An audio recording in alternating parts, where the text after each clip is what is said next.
The committee will please come to order. Quorum is present. The committee meets today pursuant to notice. Without objection, the chair may recess the committee at any point. Last August, the Education and Workforce Committee opened investigations into 3 medical schools before us today. We had received repeated complaints of severe anti-Semitism from students and faculty on these campuses, and we wanted to understand what was causing it. It soon became clear that the pervasive anti-Semitism we were investigating was the result of a deeper problem. It was a result of the activist infrastructure that these medical schools themselves had constructed. This infrastructure puts people into categories based on race and identity rather than judging people as individuals. It also incites anti-Semitism among other hatreds by labeling Jews as white and therefore privileged and oppressors. That same ideology has shaped admission policies, hiring practices, and even curricula. For example, in May, the Justice Department found that UCLA Medical School intentionally admitted applicants based on race, trading merit for DEI. UCLA is not alone. On now removed web pages, UC San Francisco touted its increasing numbers for residents who they claim are, quote, underrepresented in medicine, end quote. Similarly, departments across the University of Illinois College of Medicine have pledged year after year to increase their proportion of certain medical students, residents, and faculty. But admissions were only the beginning. DEI became part of the curriculum at these medical schools. For example, UCLA Medical School and the University of San Francisco School of Medicine require students to take classes indoctrinating them in settler, colonialist, anti-oppression nonsense. These classes are filled with propaganda. They do not prepare medical students to become qualified, skilled physicians. And I repeat, these courses do not prepare medical students to become qualified, skilled physicians. They're focused on topics that have nothing to do with medical science because they seek to make medical students not into competent doctors, but into far-left activists. UCLA and UCSF have admitted as much to the committee. UCSF told the committee that its required DEI class, and I quote, did not meet UCSF standards, end quote. Specifically, the course did not meet, and I quote, benchmarks for student reviews and did not align with graduation competencies or milestones. UCLA also told the committee that its DEI course is, quote, no longer offered after a review of the first-year curriculum, end quote. Both schools are now offering replacement courses, which I worry will be just more of the same. It's clear that we need to spend some time today learning how those courses made their way into the curriculum in the first place. Today's hearing is about accountability. Today's hearing can be emotional, frustrating, encouraging, discouraging, all of the above, depending on how we, the committee, work it out together. And I put that emphasis on together, even with the differences and the viewpoints. We'll be asking some difficult questions about these medical schools and the choices that they've made. We'll be asking things like, why are you prioritizing politics over medical education? Why are you perpetuating anti-Semitism and discrimination? Why are you turning doctors into activists? We look forward to hearing your testimony. With that, I yield to the ranking member for an opening statement.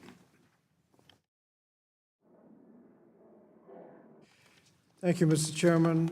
Mr. Chairman, today the full committee is holding a hearing entitled Training Activists, Not Physicians, the Impact of DEI on Medical Schools. The 3 medical schools appearing before the committee today were initially asked to respond to concerns about anti-Semitism on their campuses, yet somewhere along the way, the majority has shifted its focus from addressing allegations of anti-Semitism in medical schools to attacking diversity, equity, and inclusion in medical education. Let me be clear, illegal discrimination in any form against any person should not occur in our medical schools, teaching hospitals, the healthcare system. Anti-Semitism is real and is rising, as are claims of Islamophobia, racism, sexism, and other forms of discrimination. Our nation's educational civil rights laws were put into place to ensure that students, residents, and faculty in medicine have safe learning environments. The Democrats have stood ready to meaningfully address hate and discrimination. However, I'm dubious about my colleagues' commitment to addressing discrimination when they've abandoned good faith efforts to do so, especially given the fact that they've turned a blind eye to people within their own party who have actively normalized bigotry and are dismantling the very offices created to fight illegal discrimination. Promoting diversity, equity, and inclusion is how we combat bigotry, hatred, and illegal discrimination. And enforcement is by the Office of Civil Rights at the Department of Education, an office that's already lost about half its staff and is being bounced around out of the Department of Education as we speak. We do not defeat prejudice by eliminating exposure to people different from you or by erasing the training that teaches future doctors to recognize and confront bias. You defeat it by building familiarity, understanding, and respect. Gutting DEI programs in the name of fighting anti-Semitism simply doesn't make sense. Worse, it makes medical schools less equipped to care for Jewish students and other students who face discrimination.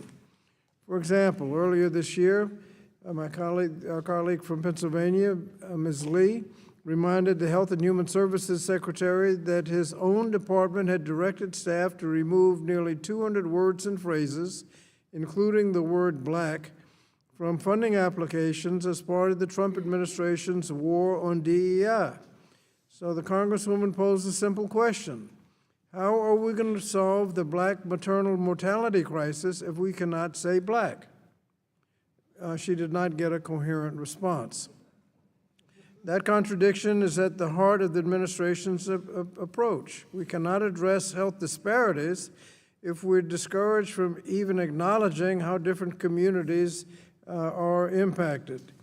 Another way this administration has dismantled programs that would address students experiencing discrimination has been the illegal dismantling of the Department of Education's Office of Civil Rights. According to a report by the Health, Education, and Labor and Pensions Committee in the Senate, in 2025, OCR reached 0 resolution agreements involving sexual harassment, sexual violence, seclusion or restraint violations of students with learning or behavioral issues, racial harassment, or discriminatory school discipline. To add a finer point, OCR reached 0 resolutions in those categories in 2025, despite having more than 2,700 pending cases.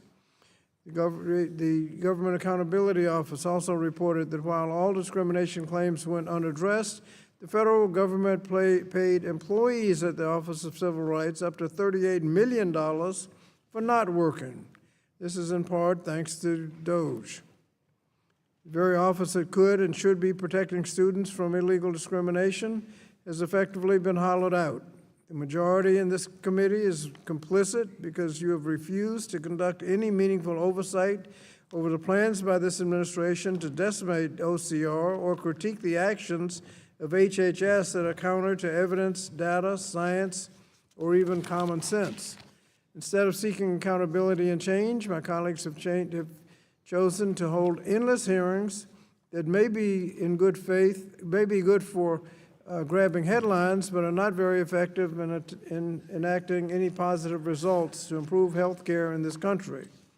This hearing will not address access to affordable care, gaps in medical care, or communities that need to be served. It won't address the alarming decline in medical school enrollment among key demographics necessary to serve this country's diverse communities and population centers, nor will it ensure that our medical school faculty, students, and residents are equipped with the best technology to improve services to the public. Sadly, this hearing is yet another example of weaponized grievances against DEI dressed up as a concern for anti-Semitism. Now, real inclusion in healthcare requires a multi-pronged approach. First, medical schools should be teaching best practices, which include training future doctors to recognize biases in their field of practice. That includes institutionalized biases based on race, gender, religion, ability, socioeconomic standing, and others. Second, the medical school settings must foster an inclusive environment that produces better prepared doctors. You cannot claim credit for the second step if you spent the last 2 years dismantling step one. Healthcare is among America's most diverse workforce sectors. When students entering the field feel safe and respected, they perform better as providers. When patients feel seen, they have an increased trust and can better engage in their own care. Inclusion just isn't fair, it's more effective medicine. And that includes making sure that everyone feels safe and respected too. Lastly, health equity and affordable care are the same fight. A system that tolerates discrimination does not just fail individuals, it drives up costs for everyone. Healthcare should work for everyone, no matter who they are, who they worship, or how much money they have. Thank you, Mr. Chairman. I yield back. I thank the gentleman. Pursuant to Committee Rule 8C, all members who wish to insert written statements into the record may do so by submitting them to the committee clerk electronically in Microsoft Word format by 5 p.m., 14 days after this hearing. And without objection, the hearing record will remain open for 14 days to allow such statements and other extraneous material noted during the hearing to be submitted for the official hearing record. I'll now turn to the introduction of our four witnesses. Our first witness, Dr. Steve Dubinet, Dean of the University of California, Los Angeles, David Geffen School of Medicine in Los Angeles, California. Our second witness is Sam Hawgood, Chancellor of the University of California, San Francisco in San Francisco, California. Our third witness is Dr. Roger A. Mitchell, Jr., President of the National Medical Association in Silver Spring, Maryland. Our last witness is Dr. Enrico Benedetti, Interim G. Stephen Irwin, Executive Dean at the University of Illinois College of Medicine in Chicago, Illinois. We thank the witnesses for being here today. Pursuant to committee rule, I would ask that you each limit your oral presentation to a 3-minute summary of your written statement. The clock will count down from 3 minutes as committee members have many questions to ask you. However, pursuant to Committee Rule 8D and committee practice, we will not cut off your testimony until you reach the 5-minute mark. I would also like to remind the witnesses to be aware of their responsibility to provide accurate information to the committee. And so now, I will now first recognize Dr. Dubinet for your testimony.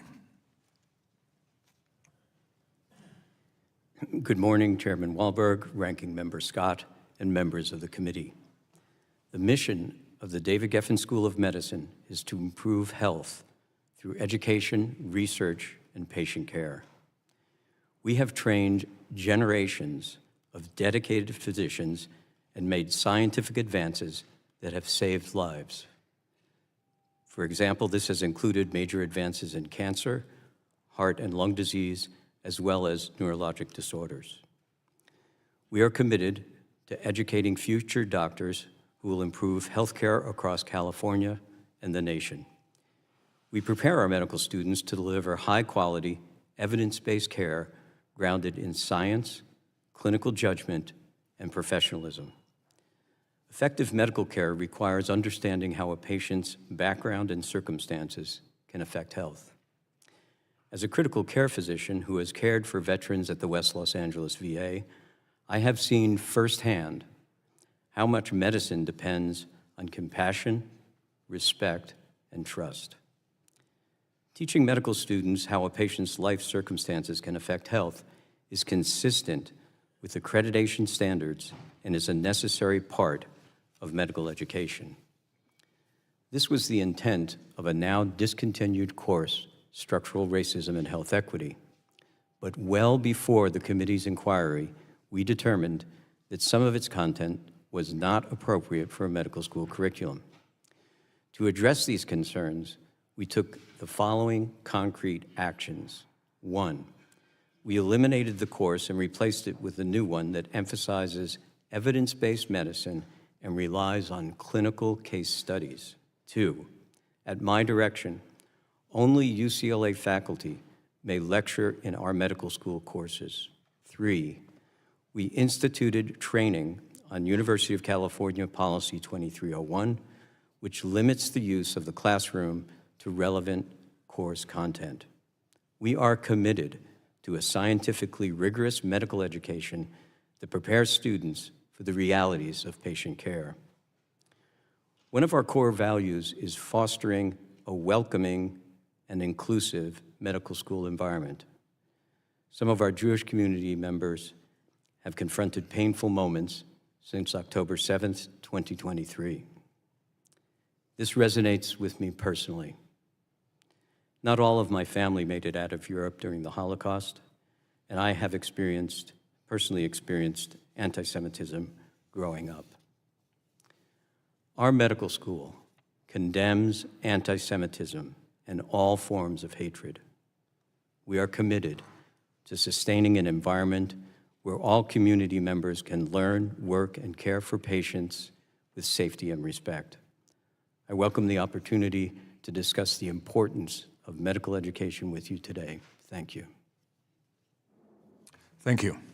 I now recognize Dr. Hawgood for your testimony.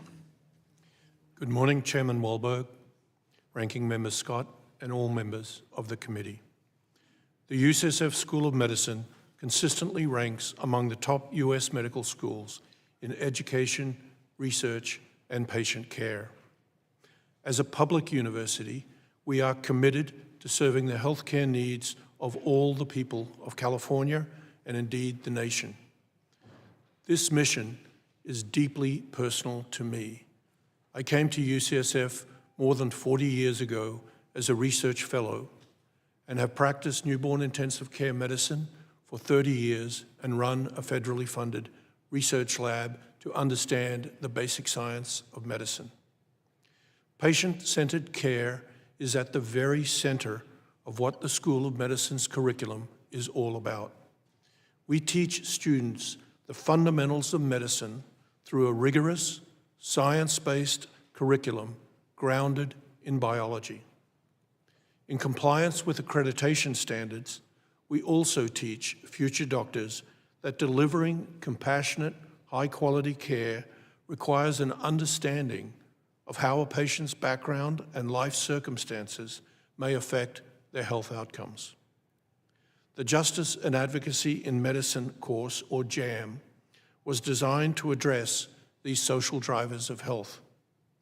JAM accounted for roughly 2% of the entire classroom experience of our medical students. Although much of JAM met the school's expectations, portions did not meet our standards for relevance and scholarship. In the fall of 2025, our standard curriculum review process indicated the need to discontinue the course. We have implemented 3 remedial actions. First, in early 2026, the decision was made to replace JAM with an entirely new course.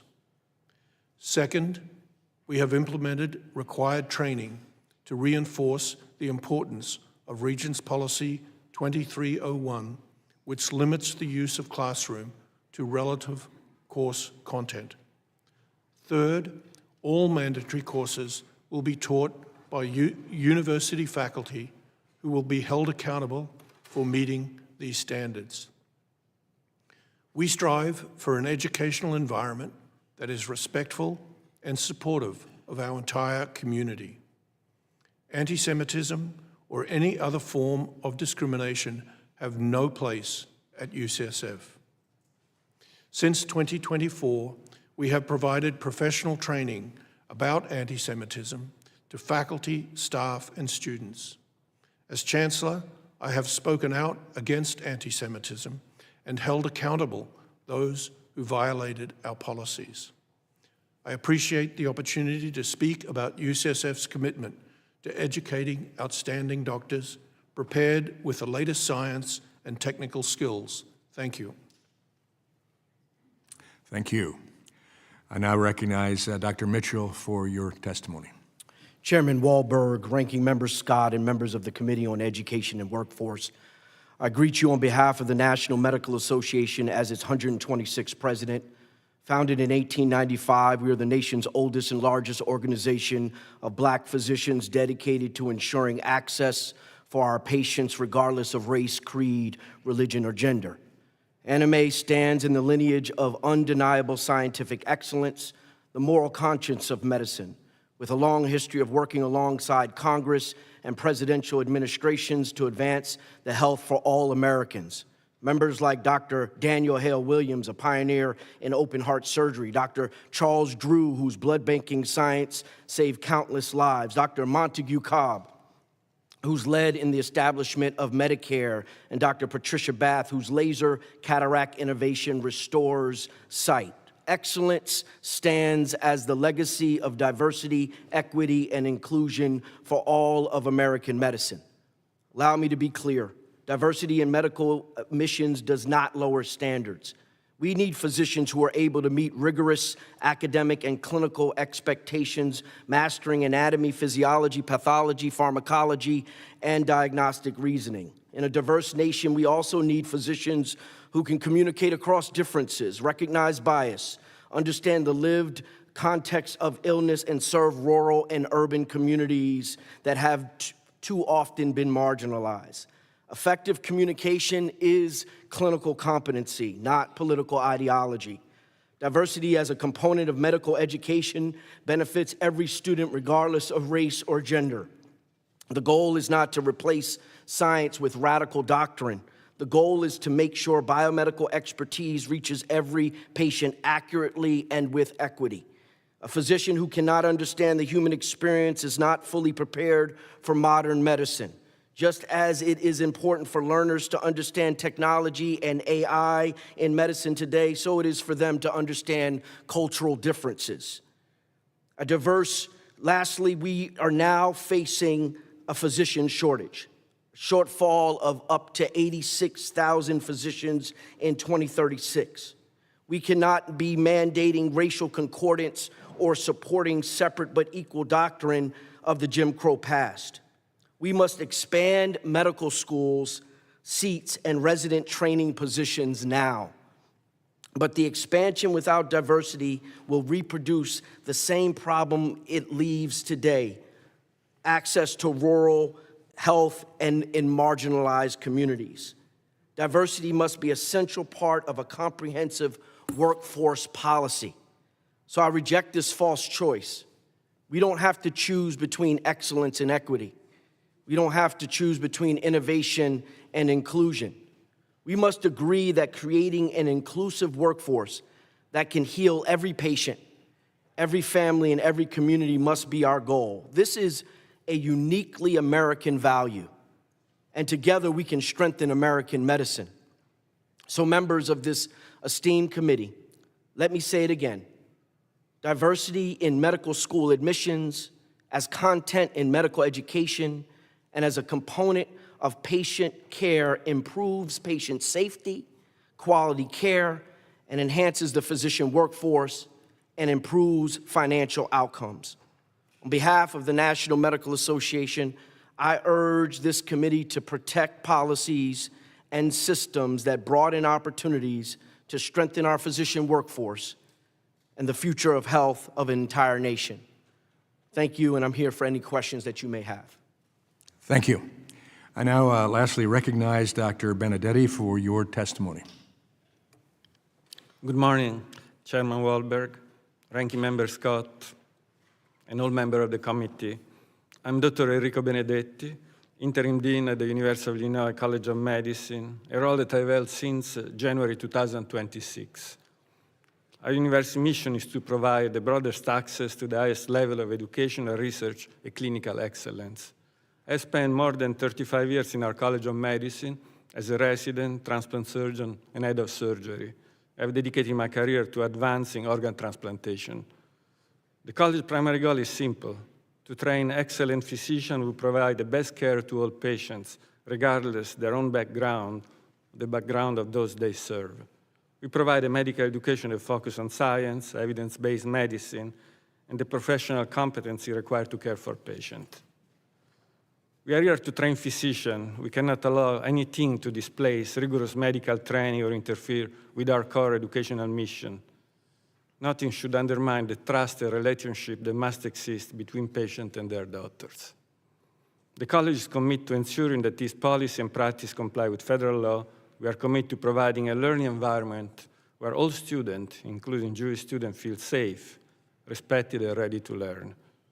I'm pleased to share that the college is taking concrete steps to advance our mission. First, we will enforce our professional code to hold students accountable for hate speech and other misconduct, including conduct that occur outside the classroom or clinic. Second, we discontinue an internal communication channel that has become a forum for inappropriate and offensive commentary. Third, we have changed our senior leadership structure to ensure clear lines of accountability. The new Vice Dean of Education will now have oversight over student complaints regarding misconduct. Fourth, we are updating our curriculum to better ensure that all our physicians are trained to effectively treat patients from all communities. Fifth, I've instituted an open door policy so students, staff, and faculty can bring concern directly to me. I'm pleased to report that Jewish students and faculty in particular have told me as recently as last week that they feel safe and supported under my leadership. In the coming weeks, I will personally speak to our entire class of incoming medical students to make sure they understand the college's expectation for professionalism and respectful engagement within our diverse community. Those steps, among others, reinforce the college's focus on its core mission of training exceptional physicians, and they underscore the college will not tolerate any form of hate, including anti-Semitism, or any behavior that undermines a professional, respectful learning environment. It is our collective responsibility to live the college's value on inclusivity, tolerance, respect, and excellence while training the next generation of physicians. Thank you. I thank the witnesses. And under Committee Rule 9, we'll now question witnesses under the 5-minute rule. And so I'll recognize myself for 5 minutes of questioning. I listened carefully to each of you as you spoke, and I think there needs to be a clear statement right from the beginning of my questioning that we certainly agree with the concept that there ought to be merit within organic diversity. And I think if we keep it in that order, there will be diversity. But there will be merit and the quality of medicine that we need for all communities. That's our concern. And that is versus merit flexibility with manufactured diversity. That's our concern. I hope that is stated clearly. I'd also like to remind our witnesses that it is a felony to lie to Congress. And so that's the beginning of our questioning as well, because we are taking this seriously. For each witness, I ask you to respond. Does your school treat student applicants of different races differently, whether for admission or for opportunities such as fellowships, yes or no? Dr. Dubinet. My understanding that of race is not considered in applicants to our medical school. Dr. Hawgood. No, for 30 years under California law, race has not been a factor in admissions to medical schools. Dr. Enrico Benedict? No, we do not consider race when we choose the best student that we can to attend our medical school. Secondly, does your medical school have race-based diversity goals that it seeks to achieve through admissions, including using holistic review? Dr. Benedetti. Our process excludes the reviewer from knowledge of the race of the applicants. Therefore, I believe that we are in compliance. Dr. Hawgood. Similarly, we are unaware of the race until the actual in-person interview. We do not set any quotas at all. But it is part of the interview, and the interviewers are making the decisions in the end? I said that race was only visible to the interviewer when they saw the person in front of them. Mm-hmm. They don't use race in the interview process. Dr. Dubonnet? First, I would say, to make it clear, is that I'm not involved with the admissions process at UCLA by design because of appearance of conflict of interest, but it is my understanding that race plays no role in decisions about applicants. Thirdly, does your admissions office obtain information about the race of applicants before making admissions decisions? Dr. Hawgood. As I stated earlier, the only time that the race becomes known is at the time of the in-person interview. Dr. Benedetti. The final committee does not have information about the race of the candidate. Dr. Dubonnet. It's my understanding that race plays no role in the process. If you had to pick only one thing, such as GPA or MCAT score, what's the best indicator of an applicant's future success in medical school? Dr. Dubonnet? There are a broad array of factors that predict success, and certainly MCAT scores and GPAs are important. Dr. Hawgood? Yes, we take GPA and MCAT scores seriously and set a lower boundary below which we do not interview or accept students. It is not the only measure of the long-term professional outcome of our students. Dr. Benedetti? Yes, we do not in any way admit to the committee students that are below a certain academic standard. So we have a limit for the score, the grade point average, and therefore the students are not even considered for the final determination. And finally, does your medical school obtain information about the race of job applicants prior to making hiring decisions? Dr. Dubonnet? Not to my knowledge, no. Dr. Hawgood? No. Dr. Benedetti? No. My time has expired. Thank you. I yield back. And now I recognize the gentleman from Connecticut, Mr. Courtney. Thank you, Mr. Chairman. I want to thank all the witnesses for your testimony this morning. Like the chairman, I listened closely, and I know all of my colleagues on the panel listened closely. In each case of the three medical deans, it's pretty clear that you all responded to issues and complaints that were presented to you and made intelligent, sincere, meaningful adjustments in terms of curriculum to address the concerns that people raised. Dr. Mitchell, in my opinion, pinpointed what really this committee ought to be focused on, which is America's healthcare workforce. Again, you cited the statistics of shortages for physicians. If anything, I think you understated the numbers. The Trump administration's own Bureau of Healthcare Workforce at HRSA in the Department of Health and Human Services actually says that there'll be a shortage of 113,380 full-time equivalent physicians by 2028. So actually the looming cliff, the shortfall that we are going to be experiencing in our healthcare system, which affects everybody, is actually coming at us very quickly.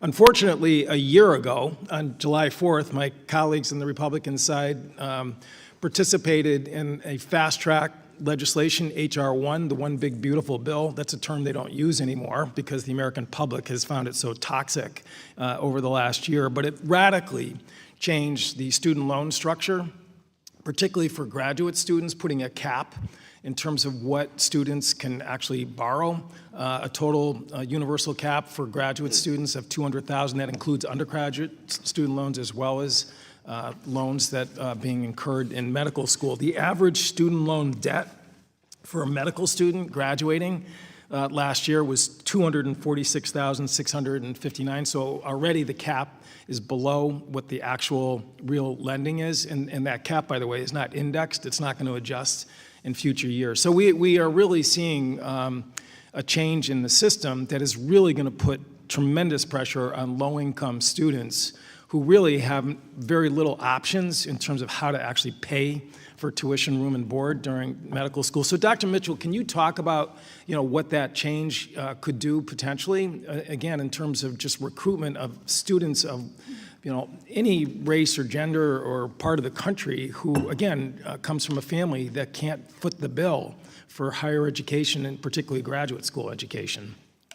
Well, you've stated it quite clearly. It's going to have a chilling effect on those individuals that have the grades, that can achieve the MCAT scores, that have the GPA, that have the social skills to treat patients, have the love of their community and the support of their community where they want to be doctors, and everybody that saw them when they were children growing up said, hey, you should be a doctor one day. And they worked hard for it, got all A's and graduated high school, and then went on to a college, and then they realized that they can't afford it. We lose a workforce that way. And in those numbers that you've laid out, that's really the work. The work is how do we ensure that we widen the pipeline, widen the pathway towards becoming a physician in this country, American-born, American service physicians. That's the work that we need to be working on, and ensuring that there are no barriers to making sure that those can serve in this country. So I think it has a chilling effect, and 2028 is truly around the corner. And we're not even talking about burnout. Right. I mean, a lot of that is from a burnout, physician attrition. We have an aging workforce as it relates to physicians. And so we really need to be diligent and vigilant in recruiting our physicians of the future. The premise of which H.R. 1 was drafted was that putting these caps in terms of access to Stafford loans that the federal government has provided for low-income, middle-income students going back to the 1960s would somehow put downward pressure on the cost of tuition, that it would just magically reduce tuition costs. Again, I only have a few seconds left. Maybe Dr. Dumanetti can talk about the fact that there is no magic wand in terms of providing high-quality medical education. No, that's correct, Congressman.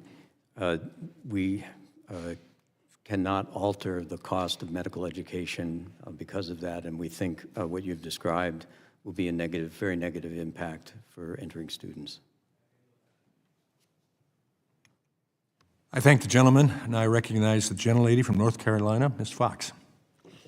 Thank you very much, Mr. Speaker.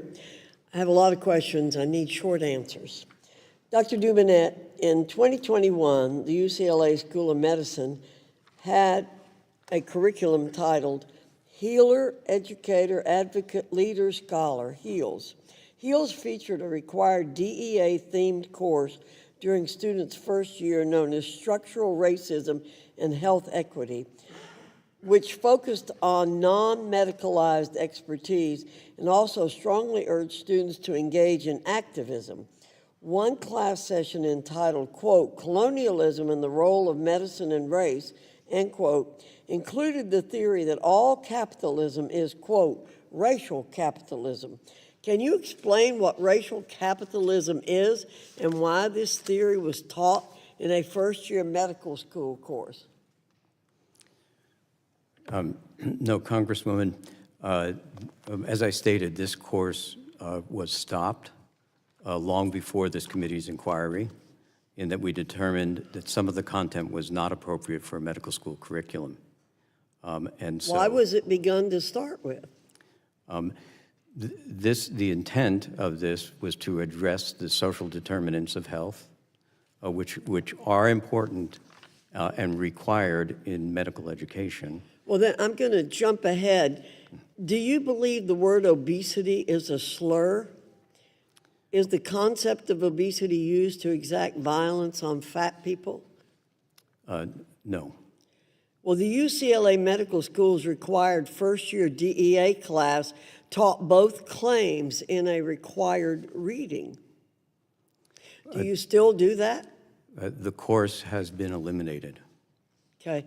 Well, can you explain how teaching first-year medical students about colonialism and race helps them provide the best health outcomes for their future patients?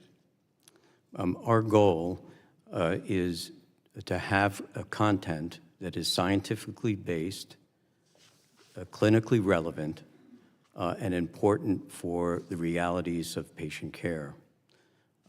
It is important that among that the students understand the social drivers of health and be able to help their patients no matter who they are. So, Dr. Dubinette, another structural racism and health equity course lauded the Young Lords and Black Panther parties, both radical violent groups, for being unique and extraordinary. It described both as role models for UCLA's structural racism and health equity curriculum. Are the Young Lords and Black Panther parties appropriate role models for medical students? Well, as I mentioned, well before this committee's inquiry, we determined that some of its content were not appropriate for a medical school curriculum. So, answer the question. Are they appropriate role models for medical students? Yes or no? No, we think that our Okay. goal is to So, focus. how did teaching first-year medical students about violent political groups help those future doctors provide the best health outcomes for their patients? Following our review of the course, we stopped the course and created a new one to address social determinants of health. Dr. Hawgood, I'm going to go back to this issue of obesity.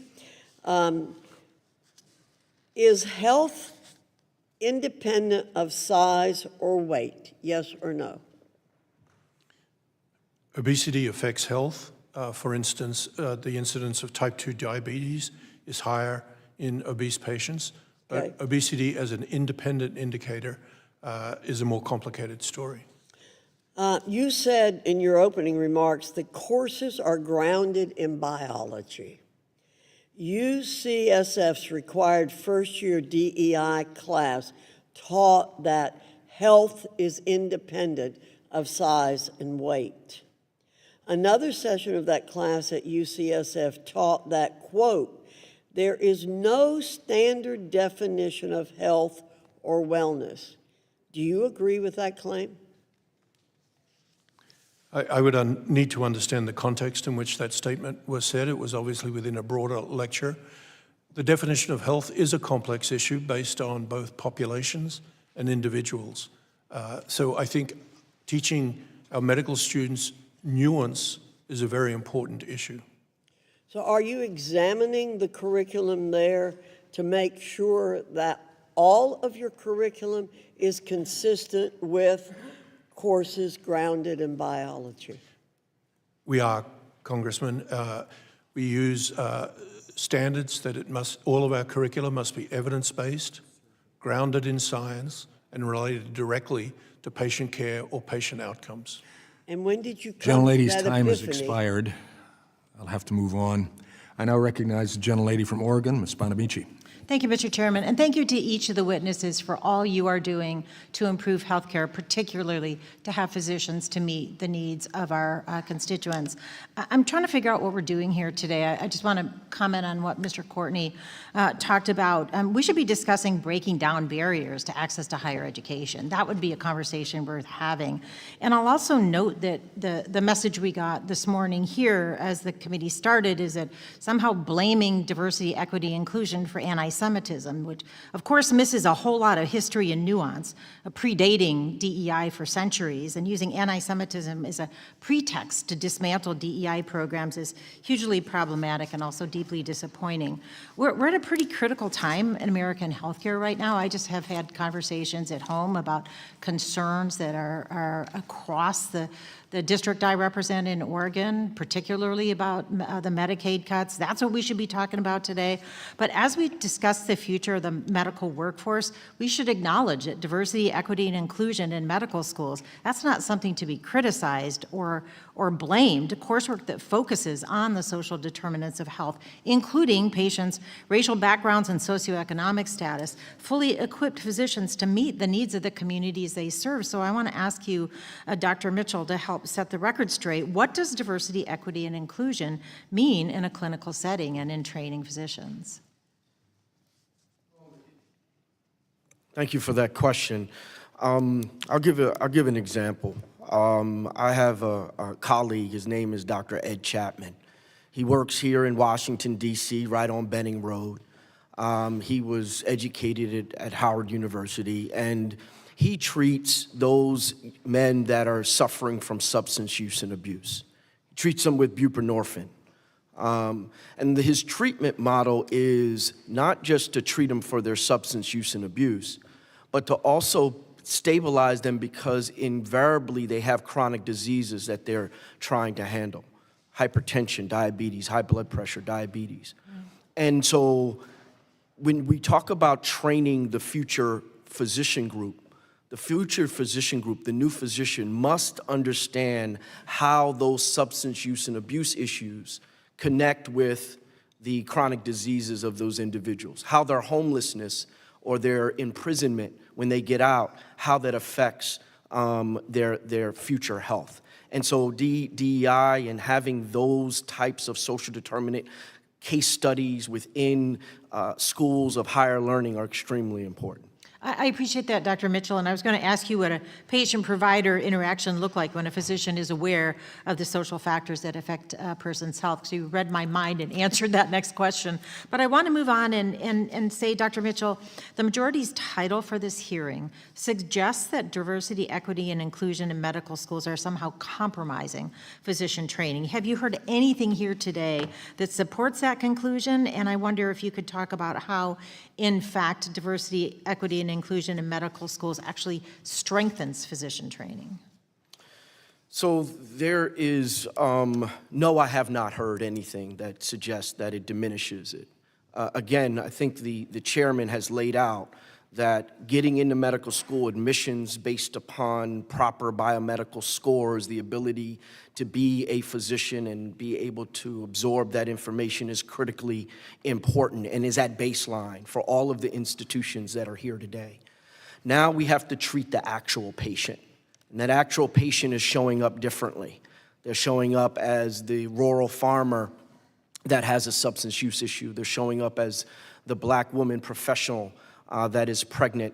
And if we don't understand the human condition as physicians, trained physicians, then it's hard to treat that particular patient and the population that they come from. I appreciate that. We heard that reference this morning in Ranking Member Scott's remarks about how you can't address Black maternal health if you can't say Black. I mean, it's just the expectations that this conversation is that we're having today is completely unrealistic with our population and the needs of our population. And again, dismantling DEI programs and coursework in medical education would compromise patient safety and physician quality. And if our goal should be to have the highest standard of healthcare for every American, regardless of their zip code, race, or background, we must defend, not condemn, diversity in medical training. I thank you all for the work that you're doing in your communities. I hope that we can get back to having conversations about how we improve healthcare in this country, not micromanaging what your students are learning.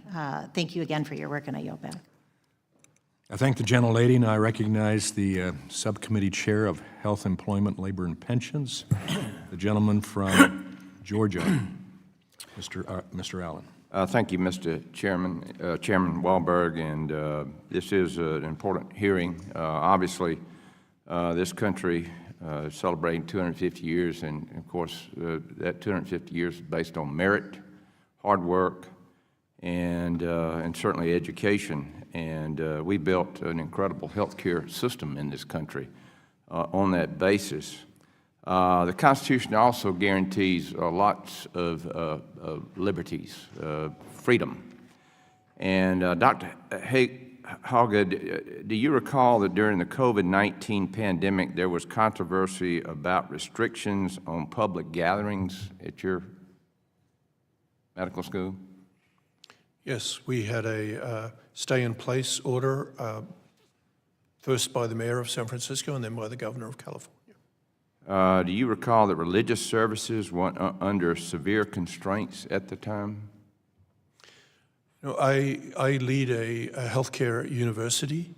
I don't stray into political issues that are unrelated to healthcare. I'm superficially aware of the controversy, but not in any detail. Are you aware in 2020 that UCSF School of Medicine appeared to sign an open letter supporting the large-scale Black Lives Matter protests during this time? UCF's current executive vice chancellor and provost, Catherine Lucy, also appeared to sign on to this letter by name. Did UCSF make any statement at the time about the need to also relax restrictions on other gatherings? I don't have the document that you are referring to in front of me, and I would need to see it to make a specific answer to your question. Well, I hope you can see why the average American would lose trust in medical institutions like yours when they discover that these institutions are calling for one set of rules for one political group, but another set of rules for church services. Without the documents, I can't make that connection. When you get briefed on this, I think an apology from your institution will be in order. Again, our Constitution requires freedom, particularly religious freedom, and you might want to apologize to... I understand the Constitution requires religious freedom, and to my knowledge, there's nothing that we have done now or in the past that would be in contradiction to that. Okay, well, like I said, when you get briefed on this, then for the record, I would ask you to respond appropriately. Thank you, Mr. Chairman. I yield back. Gentleman yields, and I recognize the gentleman from California, Mr. Takano. Thank you, Mr. Chairman.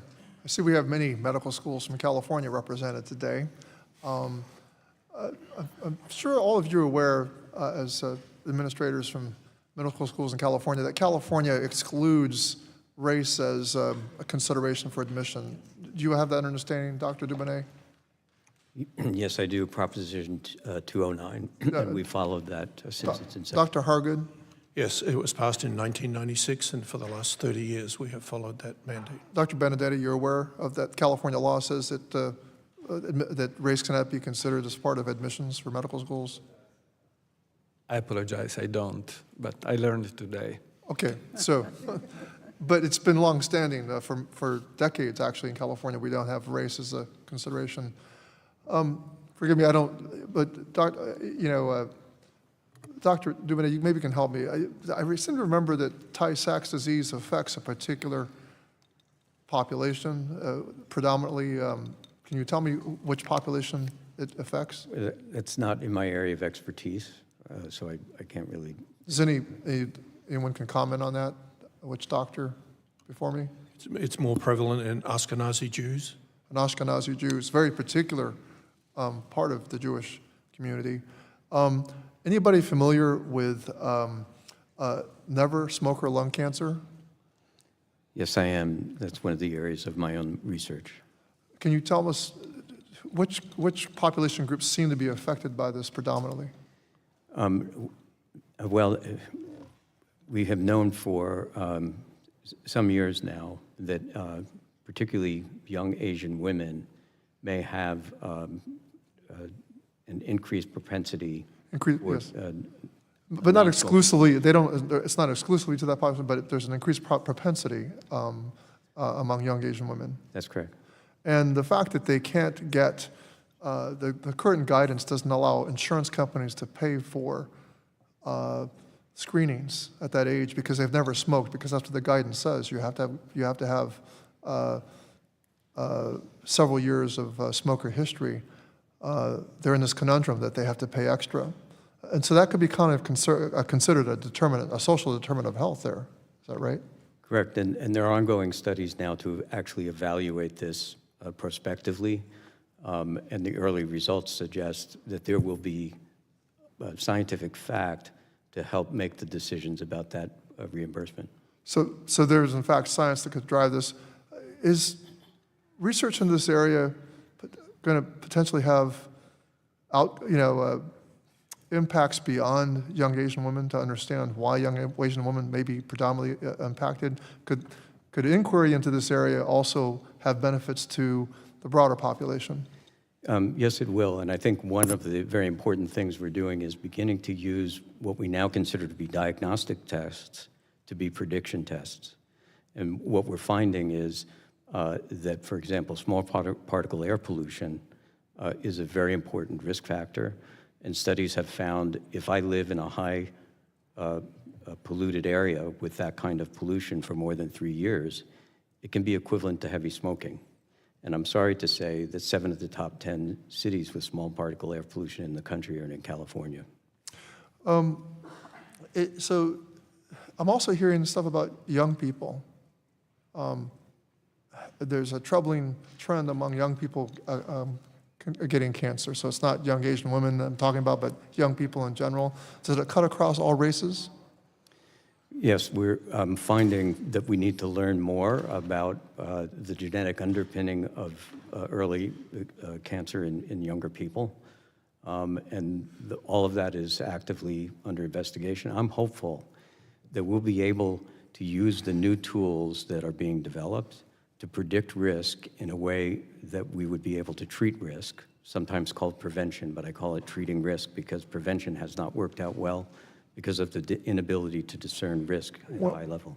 So it is a case in California that race is excluded as far as admission to medical school, but it turns out that being able to say young Asian woman, to be able to say young people, to say this particularly affects women, to say this affects Ashkenazi Jews in particular, that these are very important things to be free to talk about and to be able to write and grant applications. Would you agree with me, Dr. Dubonnet? I do. Dr. Hargood? I do. Dr. Mitchell? Yes. Dr. Benedetti? I do. I wish I could talk about sickle cell anemia. I wish I could talk about all different forms of very specific medical conditions that require diversity, equity, and inclusion, and not an attack on them. I yield back. The gentleman yields. I now recognize the gentleman from Utah, the subcommittee chair in higher education and workforce, Mr. Owens. Thank you. Thank you so much for this. I think it's important as we go through this to highlight the historical need for this committee's hearing.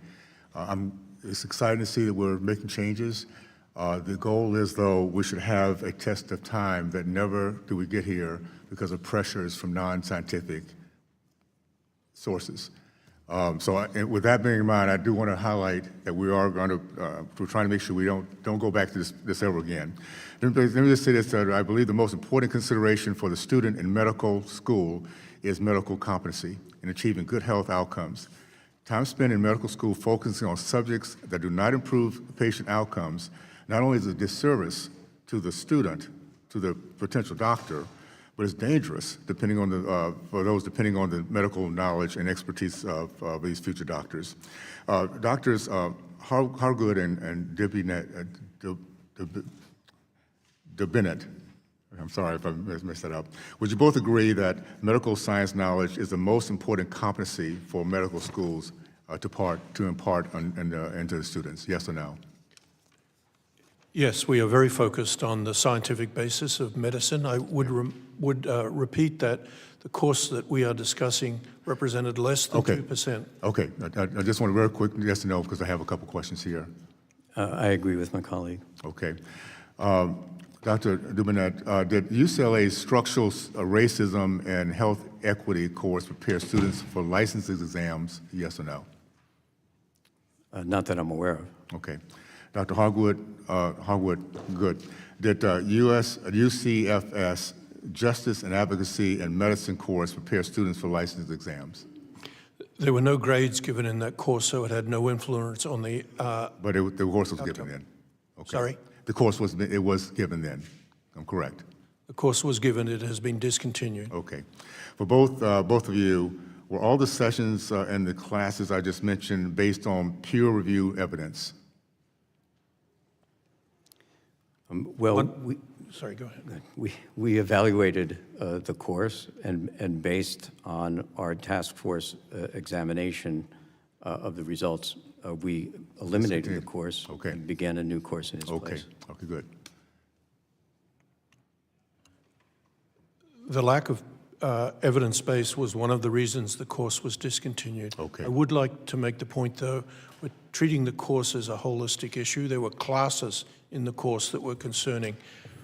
Teaching students the social drivers of health, including structural racism, I believe is a very important part of our curriculum. Okay, all right, this, okay, kind of drifting back into the point of saying, are we going to teach medicine, or are we teaching social concepts? So I'm going to list subjects that were taught previously in these classes. I'd like to know whether UCSF or UCLA medical schools still teach these subjects today. Again, answer yes or no. Settler colonization. Today, no. White fertility, fragility. Today, no. Both of you? No. Okay. Fat phobia. I'm not aware that that was in our curriculum, but we certainly don't teach it today. Okay. No. We talked about this earlier, the Black Panther Party. And we're talking about medical school, by the way. Just want to make sure I reemphasize that again. The Black Panther Party, is that still being taught? No. Queer liberation. We teach LGBTQ health-specific issues in our course, and we'll continue to. Not necessarily using that particular term. The same thing applies for UCLA. Prison abolition. Again, we will continue to teach prison health because our students... Prison abolition, not health. Not abolition, no. Not abolition, no. Border abolition. No. Okay. I think and I'm glad we're getting here. We have to figure out how to make sure we never, ever get delinked from common sense. I have a cousin as a physician, have a son-in-law as an ER doctor. I was studying to be a marine biologist one day. To see what we're now teaching for those who are trying to understand how to help the human body, help the human person, I'm glad we're getting, again, away from that at this point. So that being said, thank goodness we're moving on from that. I yield back. Gentleman yields. I now recognize the gentlelady from North Carolina, Ms. Adams. Thank you, Mr. Chairman, and thank you to the witnesses for being here. And I've got several questions too, so if we can get some quick answers, that would be good. Dr. Mitchell, I want to start by grounding this conversation in the patients that future positions will actually serve.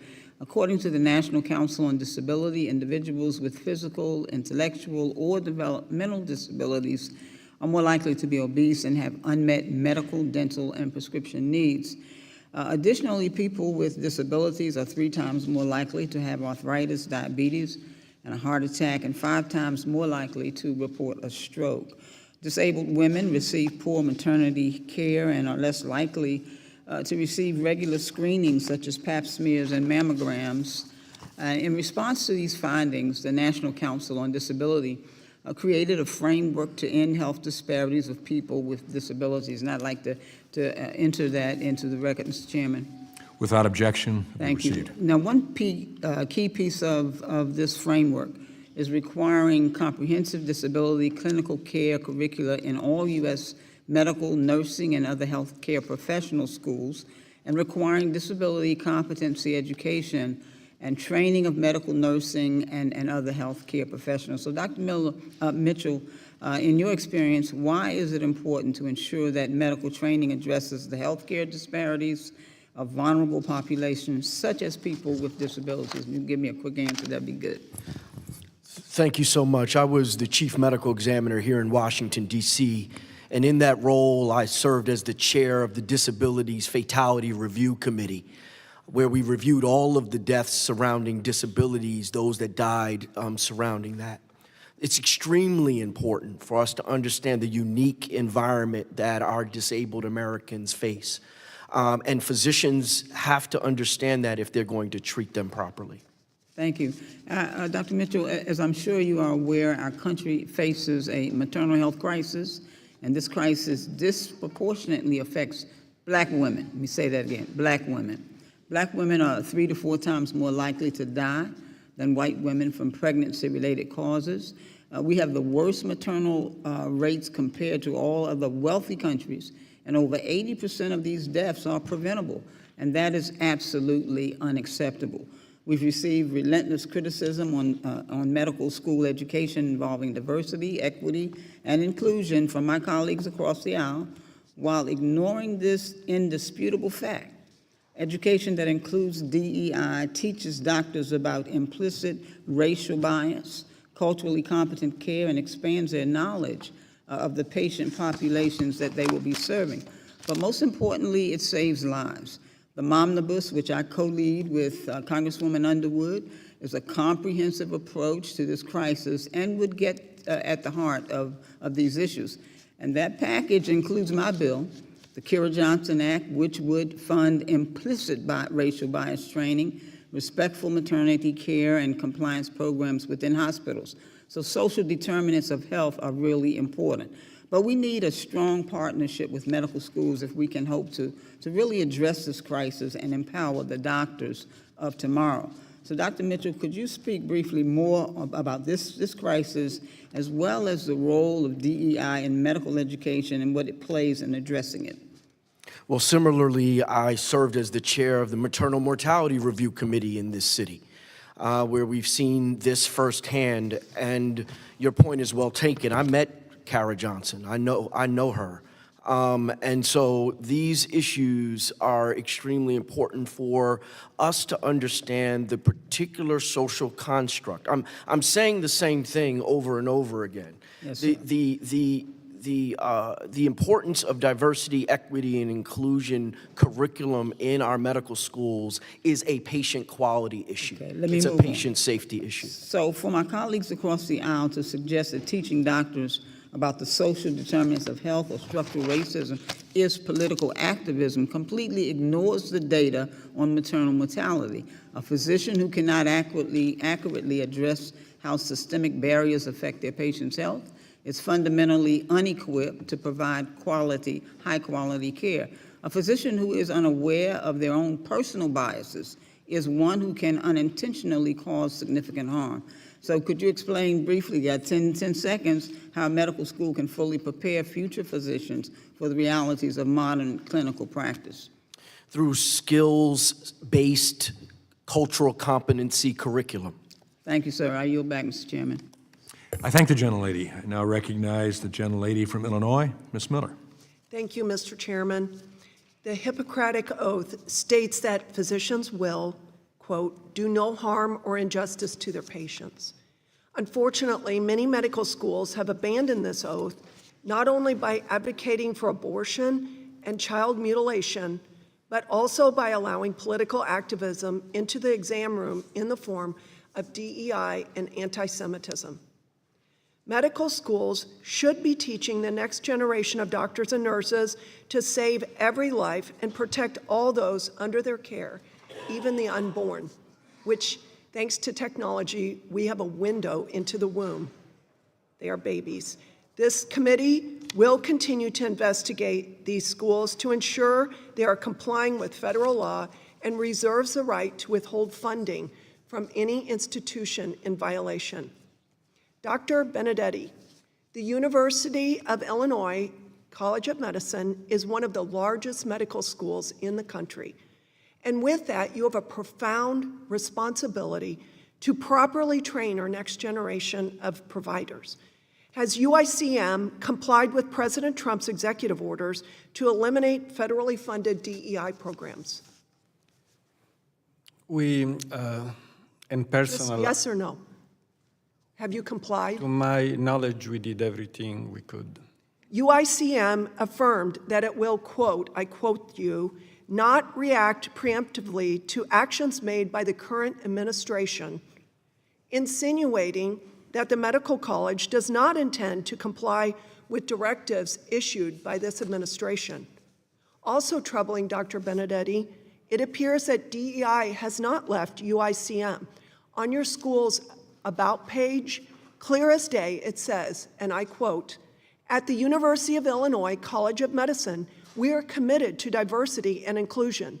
We have a number of programs and initiatives in place to promote diversity and inclusion. It's clear that UICM is just hiding the fact that DEI is still its core mission. Dr. Haygood, UCSF's classroom guide titled Framework for Gender and Sex Concepts in Teaching advises against using the term pregnant women. Instead, it says to use pregnant people. Who are pregnant people compared to pregnant women? Just curious. So that is a part of a curriculum to help our students who are facing a wide diversity of patients. Of course, the vast majority of pregnancies are in women, and I have absolutely no problem with using the word pregnant women. I use it myself. Has a non-biological woman ever had a baby? A transgender person can. That's not a biological woman. Has a non-biological woman ever had a baby? I would No, reiterate, it's ridiculous. we take care of transgender Okay, patients. Dr. Hagood, the UCSF guide I mentioned earlier also advises using a child's self-reported gender identity even if it conflicts with the parent's wishes. Say a 7-year-old boy comes into your doctor's office and reveals he believes he's a girl. Is UCSF advising physicians to explicitly violate parents' moral values and have the doctors address this boy as a girl? Our programs are consistent with federal and state law. We undertake comprehensive psychological and mental health evaluations and work with the parents on these issues. Okay, and I hope that you are consistent with the law because, like I say, we reserve the right, we have the right to withhold funding from any institution in violation. Lastly, Dr. Dubonnet, a required course at UCLA Medical School, advises OBGYN students not to, and I quote, assume gender identity. Okay, from another class in May of 2026, it included a disclaimer that while it uses the term she and women, it does not intend to exclude, and I quote, those who have a uterus but do not identify with these terms. What does that even mean? I'm not familiar with that announcement. I'd have to read the entire thing. Okay, I hope that you go back and check it out. Can someone have a uterus but not be a woman? Because it seems like your school is promoting that ridiculous idea. I think, again, as Dr. Hagood has described, we're treating transgender people, but we're doing that in compliance with state and federal law. And you do teach biology? Yes, we do. Yes, this is curious. So I'm going to ask you again, can someone have a uterus and not be a woman? Just say yes or no. Can they? Again, I would need That's to. what that's what your medical school is promoting. The gentlelady's time is... Mr. Chairman, it's clear these medical schools are hiding DEI curriculum under the guise of medical access. Gentlelady's time has expired. Thank you. I now recognize the gentlelady from Georgia, Ms. McMath. Thank you so much, Mr. Chairman and Ranking Member Scott. And I just want to say up front. Today, it appears that my colleagues are throwing around the terms diversity and inclusion as if they're dirty words. This caucus is very, very diverse. This caucus, the United States House of Representatives, is the mosaic and represents people from all demographics, all nationalities. America is diverse. It is inclusive, and these are not dirty words. Before I start, I want to make sure to extend my sincere gratitude to our witnesses here today for the work that you do to help train generations of eager and very talented doctors. We need your help and assistance in doing so. Our nation is facing a very critical shortage of physicians, with my home state of Georgia, of course, being on the top of the list. And while I loved to be here today for a meaningful discussion I hope that we would have on how to address health care shortages, Republicans are using this time to attack curriculum designed to help doctors meet patients where they are, all the while vulnerable in our communities. All those folks are facing uphill battles in pursuit of longer and healthier lives. Dr. Mitchell, the majority suggests that courses addressing health disparities are no longer needed. They're no longer needed to reach better health outcomes. Do you truly think that is the case? Thank you for that question. With disparities, we talked about the disparities surrounding maternal mortality within Black women. We've also know that prostate cancer has a higher risk in Black men. We know that triple-negative breast cancer is killing Black women at a higher rate than their counterparts. Cardiovascular disease, hypertension, diabetes, obesity. These areas of disparity require us to engage with our patient population in communities where they come from in order to ensure that we have the best outcomes for health and safety of our patients. And so DEI, there will never be a time in medical education that you should not be teaching cultural competency to the medical students and ensuring that that medical student is meeting, or that future physician is meeting their patient exactly where they are. Well, thank you for that, Dr. Mitchell. Social determinants of health have a very profound and intimate consequences for my constituents and Americans across the country. And I, too, sit on the Black Maternal Health Caucus for the very reasons that you just espoused. So our work has to continue to understand how social determinants impact our health and how to use our resources to ensure everyone can live very long and healthy lives here in the United States. Doctors are tasked to not only treat the medical case in front of them, but to treat the whole person and to understand the circumstances that lead patients to their care in the first place. Patients from all walks of life, they are not one size fits all. Neither should the delivery of their care be one size fits all. And when we are proactive and thoughtful about how we approach medicine, we find solutions that ultimately benefit every patient. The curb-cut effect is a phenomenon where strategies originally designed to help a smaller group of individuals ultimately improve accessibility for everyone. The curb cut refers to the curb ramps at intersections originally designed for people with limited mobility to navigate sidewalks safely and independently. But this design also benefits the rest of us, parents who are pushing strollers, vendors that are pulling food carts, and tourists who are wheeling luggage. That same effect can be seen in medicine. To address Black maternal mortality, one program gave all postpartum women blood pressure cuffs as they were discharged from the hospital. And as a result, all mothers benefited from greater health monitoring. When researchers sought to address gaps in lung and breast cancer, which I'm a 2-time breast cancer survivor myself, treatment completion rates for Black patients, they increased training for providers, strengthened care tracking, and deployed more patient navigators, improving completion rates for patients across the board. Telemedicine technology, which was expanded to address critical gaps in care for our rural patients, now provides broader flexibility for all of us, reducing overall wait times and improving access to care.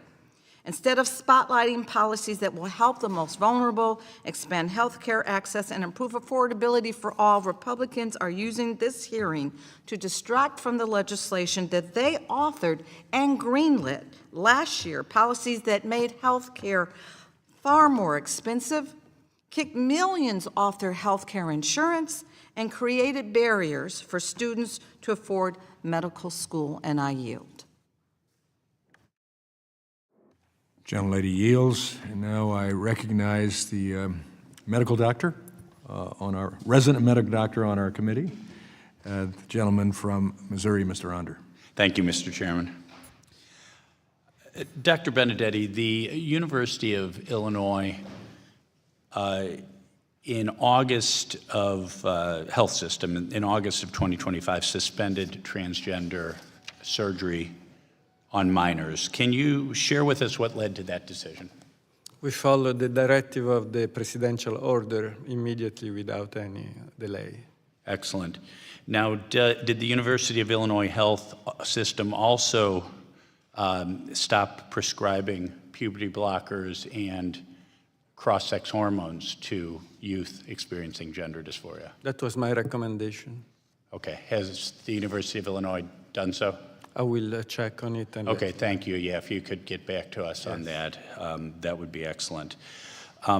Because yes, I think we knew about pausing surgeries on minors, but it is equally critical to end puberty blockers and wrong sex hormones in these children, and that was also the subject of executive action by the president very early in his term. In fact, in doing so, and I commend the University of Illinois, at least in pausing the surgeries, because we know these procedures can cause long-term irreversible effects. The girl who has her breasts removed will never be able to breastfeed her children. Puberty blockers can lead to bone problems and of course, osteoporosis. And of course, the plan when a child is launched on this path of puberty blockers is generally then cross-sex hormones, which can lead to infertility, to numerous urogynecologic problems, metabolic problems, cardiovascular problems long-term, all with very little to no evidence of any psychological benefit. In fact, the best study to date, as I see it, is the Finnish study that showed that girls who are transitioned have 2.5-fold higher serious mental health problems after transition than before, and boys who are transitioned have 6 times the serious mental health problems than boys who are not transitioned. So, again, please do get back to us on where the University of Illinois stands right now on absolutely puberty blockers and wrong sex hormones for these poor children who need our psychological and emotional support. Often they're victims of abuse. They're children on the autism spectrum. They have depression. They have anxiety. They need support, and they don't need to be permanently mutilated. Dr. Hawgood, the University of California, San Francisco offers a clinical rotation for residents and students on, quote, transgender medicine, where learners are placed at a transgender clinic that provides cross-sex hormones. Your website boasts that the program teaches medical students to prescribe cross-sex hormones and refer for transgender surgeries. Does this training program instruct, does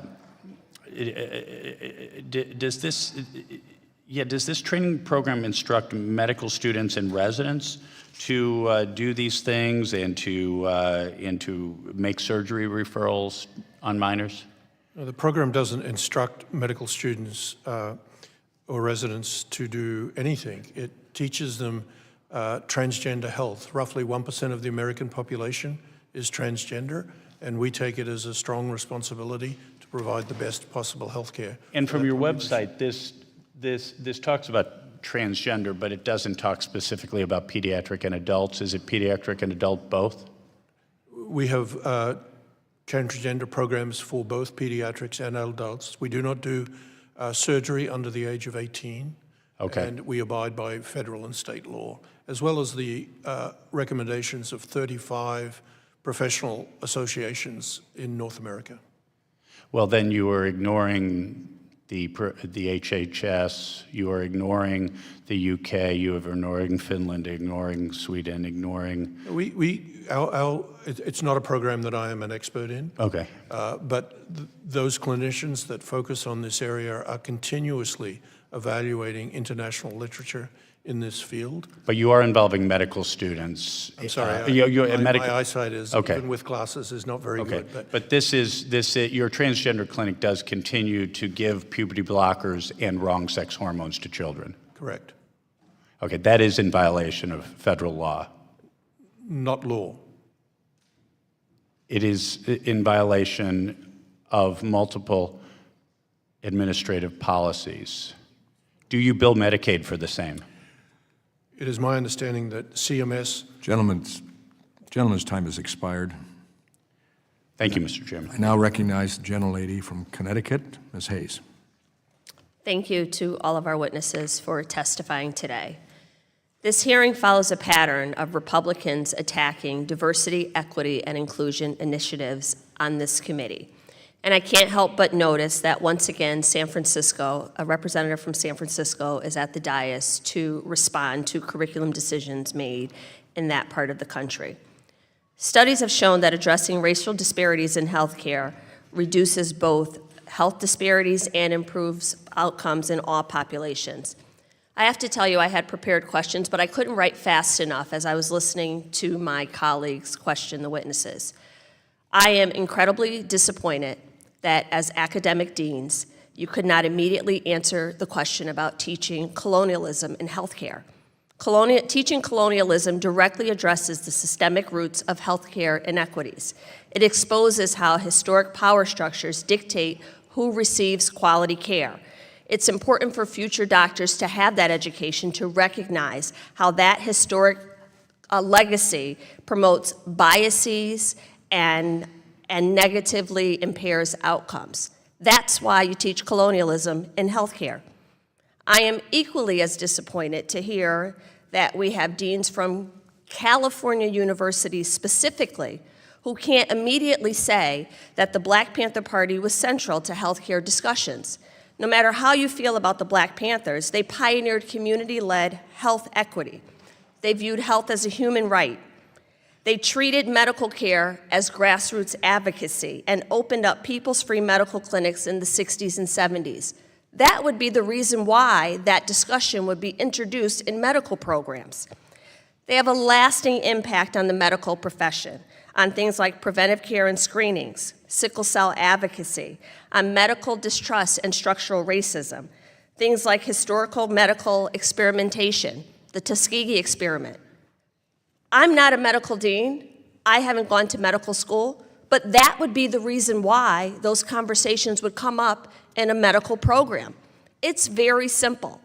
So to come before this committee, and I feel like witnesses get intimidated by some of the questions, that would be the reason why we have those discussions, so that medical professionals are properly trained and prepared for the communities that they will encounter. Dr. Mitchell, just really quickly, yes or no answers, just yes or no. I heard Dr. DeBennett, I'm sorry if I said your name wrong, talk about decisions based on evidence-based medicine and clinical studies. Is this a political statement? Type 2 diabetes impacts the Black community. No. Is it a political statement that sickle cell impacts the Black community?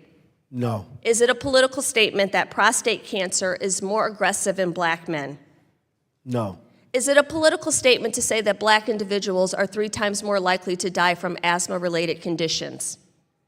No. Is it a political statement to say that the BRCA1 and 2 gene mutations are more prevalent in Jewish patients?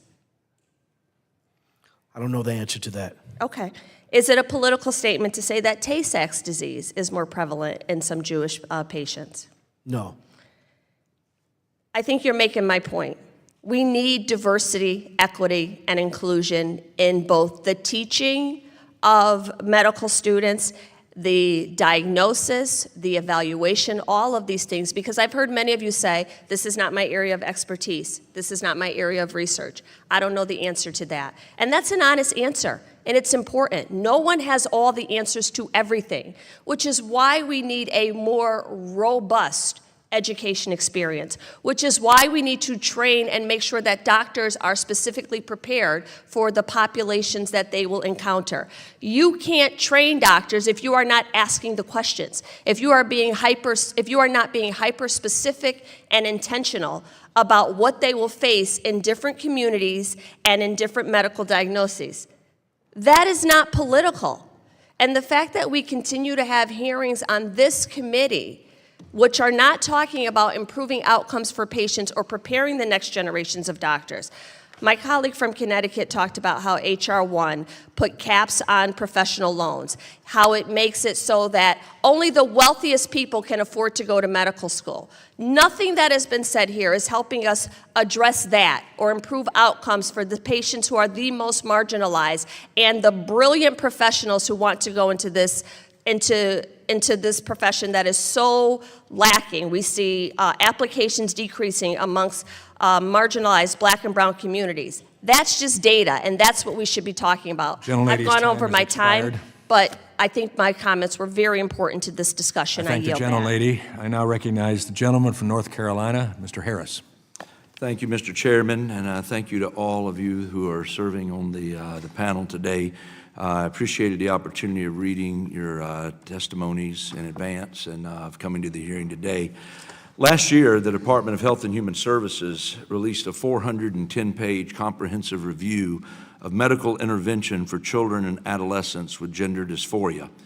This report notes an increased reliance on so-called gender-affirming care as the treatment for children questioning their sex despite known health concerns, including infertility, adverse effects on bone health and cardiovascular function, and negative impacts on brain development. Along with HHS's report, we've seen the American Medical Association and the American Society of Plastic Surgeons actually shift from their earlier positions by issuing updated guidance, clarifying that the evidence for surgical interventions in minors is insufficient. Following HHS's report and position changes by large medical associations in the United States, I've got several really just yes or no questions for the medical school deans that we have sitting here before us today. So if you don't mind, if you'll indulge me with yes or no to these questions. Regarding sex trait altering surgeries on minors, does your medical school teach that these procedures are ever appropriate? And I'll start with Dr. Dubinette, yes or no? To the best of my knowledge, we do not. Okay. Dr. Hallgood? We do not provide surgery under the age of 18. Okay. Dr. Benedetti? We do not provide surgery under age 18. Okay. Does your medical school offer these procedures through its own clinics to minors? Yes or no? Dr. To my best of my knowledge, no. No. We do not offer surgery. You do not. Benedetti? Not to my knowledge. Okay. Has your hospital or medical school ever offered these procedures to minors? This is not within my area of jurisdiction in the health system, but I actually don't know the answer to that in the historical past. I also would, if you're saying ever, I would need to confirm the answer to that. Okay. And Dr. Benedetti? We did perform before the presidential order. We stopped after the presidential order. Oh, okay. So another one, has any provider at your hospital or medical school ever referred or provided letters of support or recommendation for minors for these procedures to other entities? Dr. Dubinette? I have no knowledge of that. Okay. Dr. Hallgood? I also don't know the answer to that question. Okay. And Dr. Benedetti? Not to my knowledge. Okay. Also for the record, in your view, are sex trait altering surgeries for minors ever medically necessary? Dr. Dubinette? This is not within my area of expertise, and UCLA has, as far as I know, has completely stopped doing surgeries for minors. Okay. Dr. Hallgood, in your view, are sex trait altering surgeries for minors ever medically necessary? My view is not relevant here because I'm not an expert and I don't treat these patients, but our policy is not to offer these procedures under the age of 18. Okay. And Dr. Benedetti, to you? Yeah, we don't offer this procedure, and of course, I'm not an expert of it. Okay. My follow-up to that was, if so, do you believe that parental consent must be received before any sex trait-altering surgery is performed on a minor? Dr. Dubinette? Parental consent is always required. Always required. Okay. Dr. Hoggett? We don't do the procedure, but yes, I'm a pediatrician, so I strongly believe in parental consent. Okay. Dr. Benedetti? Illinois law mandate parental consent. Okay, very good. Let me come back to Dr. Dubinette with one quick question. When Americans need care from medical professionals, their first thought is not about a doctor's belief in woke ideologies or political activism. Their only concern is whether their doctor has the expertise to treat them when they have the flu, a broken bone, as I'm dealing with, or even life-threatening ailments. Unfortunately, we've seen medical schools across the country put ideologues in charge of the medical school admissions, and these individuals put academic excellence and merit aside in favor of candidates who will further activism in the profession. Dr. Dubinette, the Justice Department Civil Rights Division recently announced its findings at UCLA illegally used race in medical school admissions, and they want to come to a voluntary resolution with UCLA on this issue. Is UCLA currently engaged in discussions with the DOJ about this agreement? I'm not able to talk about ongoing litigation here. Okay. Well, the DOJ indicated that UCLA's Medical School's Associate Dean of Admissions, Jennifer Lucero, used intimidation and shaming tactics to pressure the admissions committee to unlawfully consider race. And last question, I'm done. Is there ever a time Gentleman's time has expired. Okay. I have to move on. All right. Thank you, sir. I now recognize the gentlelady from Pennsylvania, Ms. Lee. Thank you, Mr. Chair. Let me just start by saying it is absurd that in this committee, we're required to defend time and time and time again the humanity of marginalized communities, our right to education, our right to appropriate and proper medical care. The life expectancy for Black people in my district is 8 years earlier than white people. Black women are dying 3 times more during pregnancy than white women. 3 in 4 Black adults develop hypertension by age 55. We still have no widespread cures for uterine fibroids or sickle cell anemia. We have not solved health disparities in this country. Diversity, equity, inclusion, and accessibility programs exist because marginalized people are more likely to be or underinsured, unable to get an appointment, or be misdiagnosed, to have their pain ignored, or to be discarded by the healthcare system altogether. Disparities exist at every step of the process. This is just a fact. And conservatives' discomfort with facts is not grounds to overhaul the medical education or medical education system. Let me just say, I have a Black doctor and I sought my Black doctor out. In fact, Black doctors are in high demand because Black patients know that culturally competent care can be the difference between care and cure or life and death. That's just what it is. Just really quickly, I don't know if some of my colleagues know some of the history of Black care and mistreatment in the medical field. But for instance, gynecology procedures were developed from unanesthetized, non-consensual experiments performed on enslaved Black women. Life-saving vaccines were developed using stolen cells from Henrietta Lacks, a non-consenting Black woman. Modern health care was built using Black bodies without our consent. And when there is even the mere suggestion that we should invest in cures for diseases disproportionately affecting Black people, or that there aren't enough Black doctors, Republicans cry DEI and say it's unfair. They say we should only rely on so-called objective standards for medical competence. But objective according to who? You cannot standardize test your way into empathy or taking people's pain seriously or cultural competency. MCAT scores don't translate to better care for Black people automatically. Having all white male doctors is just as bad for the medical profession as having all white male congressmen is to our government. What if someone who lived in rural Pennsylvania their entire life, for instance, in an all-white town, matches to residency at a hospital in Philadelphia where there is a larger Black population? Without training in racial bias or cultural competence, without learning to humanize their patient that is different from them, that resident will be more likely to misdiagnose an episode of intense pain, for instance, from a sickle cell flare-up as a psychosis. Dr. Mitchell, can you speak to other examples like this and why it would be dangerous for medical schools to disregard training on social and cultural factors or devalue lived experience? There's some recent literature that talks about a study that looked at Black concordance with Black PCPs in over 1,600 counties in the United States. And what they found was that life expectancy in those counties was higher when they had higher Black PCPs. That mortality rates went down because they had higher Black PCPs. I went to medical school in New Jersey, in Newark, New Jersey, and I sat next to a diverse group of individuals. And I'll tell you, they learned just as much from me and my lived experience and how to treat the patients in Newark as I learned from them and their experiences. Diverse workforce and admissions to medical schools creates a better system for this country. Thank you for that answer, and it does beg the question, do Republicans want Black patients to die?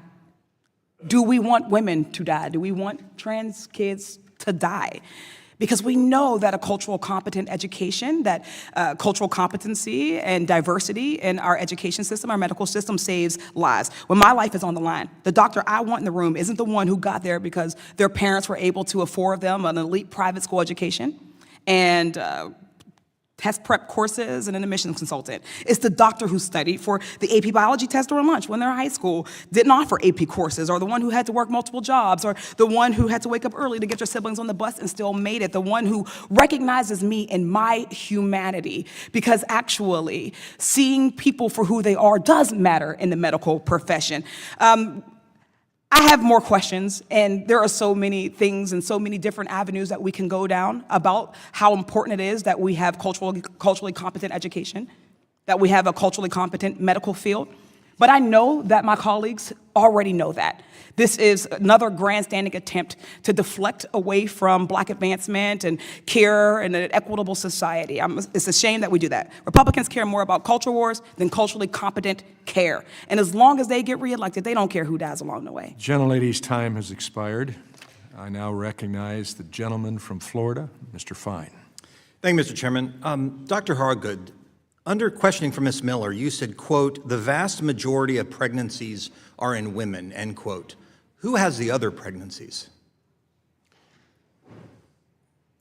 It's possible for transgender people. So wait, so your testimony is, again, so transgender people? I thought a transgender woman was a woman. So you said the vast majority of pregnancies are in women. So who are the other pregnancies? They don't recognize themselves as a woman. What? You heard what I said. They don't transgender. So there are people who are pregnant, who are. Just use your made-up language. Transgender. Who are the other people who are pregnant in your kooky worldview? You said the vast majority of pregnancies are in women. Who are the other pregnancies in? A transgender person. A transgender person. Okay, so if you don't even understand this, by the way, the answer I presume in your kooky language would be a transgender man. I don't know why you won't just admit that. Why won't you just say because a transgender woman would be a man who's pretending to be a woman. So why won't you even say the truth in your own screwed up view of the world, that the other pregnancies are transgender men? Why won't you just say that? I'm happy to say that. Okay, so say it. Transgender men. Transgender men get pregnant. That is your view. So, okay, that's insane. Dr. Dubinet, I want to remind, we learned last committee hearing lying under oath or lying while in Congress is against the law, so I'd point that out before I ask you these questions. Do you think that people dying in the name of DEI is okay? What do you mean by dying in the name of DEI? If instituting DEI leads to people dying, is that okay? I'm going to assume your answer is no. This is an opinion question. Is it okay to kill people because we're so determined to be diverse that we take unqualified people and we put them into our institutions? Is that okay? Wait, I take exception to the premise. All right, well then I'm going to move on. You said that it is against the law to use race as a form of admissions at your institution, correct? In the state of California. Okay. And you also said it's your policy that you don't take race into consideration in your admissions, correct? As far as I know, I'm not directly involved with that. So how would you explain in 2023 two races of students at your school had 3.8 GPAs when they got in, or in the 88th percentile in terms of their MCAT scores, and two other races of students are 20 basis points behind and 20 points behind 68th percentile in their MCAT scores? How can you explain that if race isn't taken into account? Sir, you've concluded causality between two sets of facts, and I don't think we can do that. Well, I'm asking what other factors could it be then? I'm asking for an explanation. Why would one group of people have dramatically lower MCAT scores and GPAs than another group of people, yet they're all admitted if you have a race-blind admissions policy? How could that happen? Because there are a number of other factors that are involved. So are you aware that Jennifer Lucero has been accused by other people in the admissions department for pushing unqualified minority candidates to diversify the school? Have you heard these claims? I will not be discussing things that are under current litigation. Have you heard the claim? And I will not be discussing individual faculty or students. I just asked if you've heard the claim, not an opinion on have you heard the claim? I presume the answer to that is yes. Would it concern you if the claim were true? Not asking you whether it is or not. Would that concern you if the claim were true? I'm not discussing individual. Okay, so you're going to come here and not answer our questions. Look, last question I'll have to you is this. At your institution, in another class that you have right now, after you changed everything because of the previous baloney class, you've got race, science, and hate, the case for anti-Semitism. Students appear to be taught that the birth of anti-Semitism was relatively recent, happening only 200 years ago. Do you agree with that? Is anti-Semitism a recent phenomenon or something that, of that's course, lasted is a long not time? true. Okay, good. Thank you for saying that. And do all of you, final question, agree as it relates to anti-Semitism, your institutions need to do a lot better job moving forward than they have in the past? I'll ask you, Dr. Dubinet, yes or no?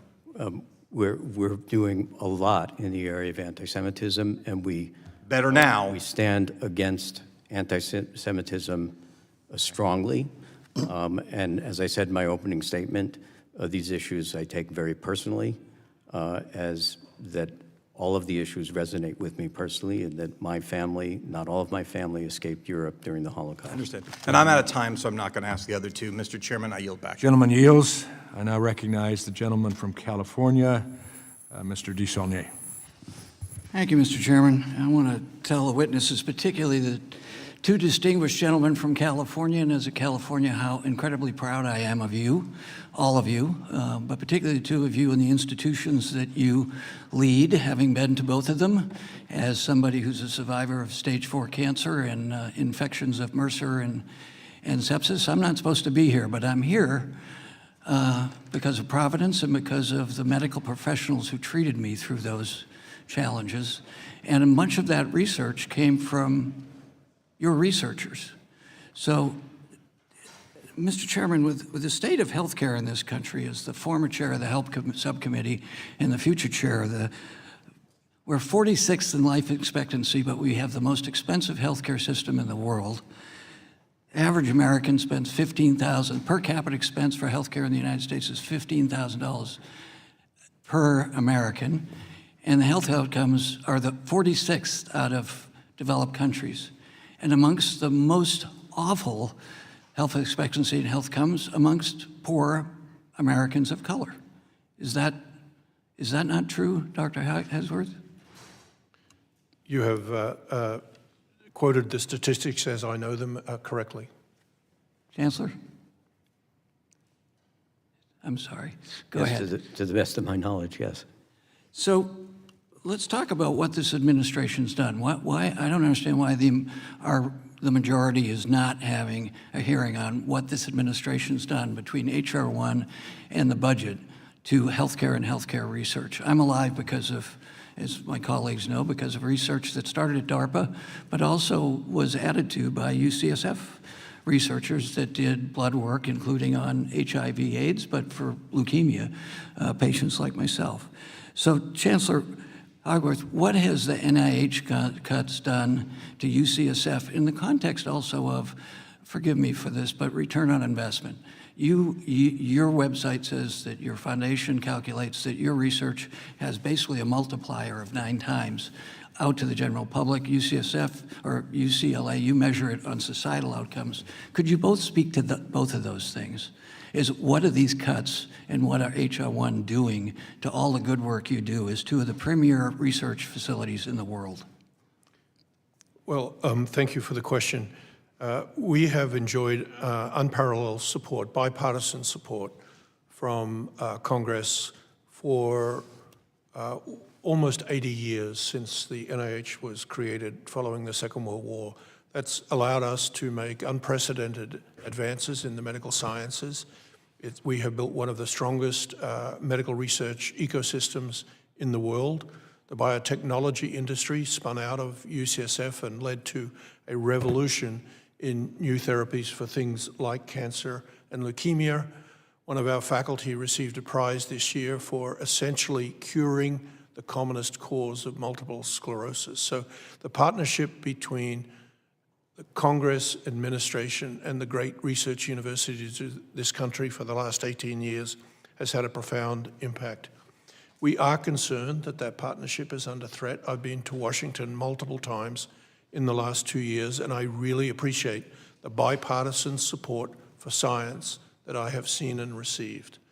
I'm also relieved to see that the allocation of funds from the NIH this year is starting to catch up. Some of the administrative difficulties they've had earlier in the year, we are seeing catch up this year. I hope that the partnership between the great research universities of this country, Congress, and the administration will continue, because science is the future to attack the cost of medical care and the issues of where we rank in the world. And UCLA, one of the cuts most concerns me. I was down there recently and met with your staff to talk about the remarkable acute behavioral health center you're developing. Yes, as Dr. Harwood mentioned, the importance of federal funding for biomedical research cannot be overstated. And in particular, our ability to have the workforce of the physician-scientist workforce renewed and have people continue to actually make the discoveries that is our hope that we can begin to use the new tools available to us to begin to predict risk and begin to have treat risk so that we're actually making very common causes of morbidity and mortality rare. If I could interrupt you before the chairman gavels us down, I want to thank you all, but Mr. Chairman, I also ask unanimous consent to enter into the record a letter to the committee from the San Francisco Hillel detailing UCSF's work to address anti-Semitism and UCLA's latest campus anti-Semitism report from the Anti-Defamation League, showing a grade of B. Thank you, Mr. Chairman. Without objection, it'll be entered. And point of personal privilege, I want to also say to my good friend from California, we're grateful to God and the wisdom given to medical science and research that you're still with us too. And I'm grateful that my doctors came from all kind of backgrounds. Yeah. We're grateful that you're here with us. I now recognize the gentleman from Wisconsin, Mr. Grothman. First of all, a comment on general DEI. I suggest a good book for people to read on the topic is America's Cultural Revolution by Christopher Rufo. In it, he lays out that the goal of the people who push this DEI is to destroy America as we know it. Okay, they want to make sure when people vote or deal with their government, rather than looking on whose policy they like more on tax policy or transportation policy or military policy, they want America in which you say, what are you going to do for me because I'm Pacific Islander? What are you going to do for me because I'm Native American? They want to forever do that to Americans, and when they succeed in that, it'll be the end of America. The second thing I want to point out is it was said by someone on the Democrat side there that it's always good to break down barriers of admission to universities. When breaking down barriers means you lower the standards, it means a college degree means less, or a medical degree means less. That should be obvious, and that's not a good thing. The other thing, before I ask a question, Mr. Hallgood, is I'm appalled that you would do trans surgeries on an 18 or 19-year-old. You know, people change their mind about these things, and just because it's legal and you can make money at it doesn't make it right. I cannot imagine a situation in which you would take an 18 or 19-year-old and do one of these sex change operations when you should know very well that a significant number of these people change what their feelings are. Now, the first general question we will take Mr. Dubinet. Classes in your university cover environmental justice, housing injustice, anti-settler colonialism, disability justice. One of the concerns that some of us has is the complete lack of diversity in universities with regard to faculty. As far as the people who teach these classes subjectively, I mean, America's divided about half Republican, half Democrat. Do you think the people who teach these classes are like half Republican, half Democrat, or do you think there's an ideological bias there? Congressman, I don't know about the political stance of our or political party of any of our faculty. Do you think common sense would tell you that people who teach these classes you lack ideological diversity among the faculty, or do you not even care? I just have not been in the practice of asking our faculty what political party they endorse. Okay, now I'm sorry I got to go to a meeting, but that is a major concern I have in these classes. I don't think they reflect a cross-section of America and faculty. I think they are left-wing faculty, and I think that medical students required to take classes from these people is appalling, but thank you. Gentleman yields. I now recognize the gentlelady from Arizona, Ms. Grijalva. Thank you. Mr. Chairman, I must ask why we're here. This hearing is a monumental waste of this committee's time. We are spending hours scrutinizing the curriculum and raking over the coals the leaders of 3 specific schools, while a 13,000 case backlog languishes at the HHS Office for Civil Rights. We're playing politics with DEI rhetoric and yet again attacking our trans community, while rural communities in states like mine, like Arizona, are facing a future where they will have less than half the doctors they need. Instead of addressing the $1 trillion cut to Medicaid that is squeezing our state's budget, or the 5 million Americans who just lost their health care insurance, we are here to stage a political performance. Our constituents deserve a committee that focuses on the real healthcare crises they face every single day. And I want to thank each and every one of you for being here, for tolerating the treatment that I've seen is really dangerous, in my opinion. We can't afford to have fewer physicians. We can't afford for them not to understand how to treat our most vulnerable communities. Now, instead of helping Americans, Republicans are sitting here targeting medical schools and holding hearings like these, like the one we're having today, to complain about health equity. We need to train the next generation of doctors to understand the realities of every person they treat, because different people need different kinds of care. That knowledge is what creates good physicians and good patient outcomes. So my first question will be to Dr. Mitchell. Native Americans in Arizona experience premature death rates from treatable conditions that are nearly 3 times higher than white residents. A core public health concept is that in order to bring about change, you go to where there is the most need. This is known as targeted intervention or precision public health.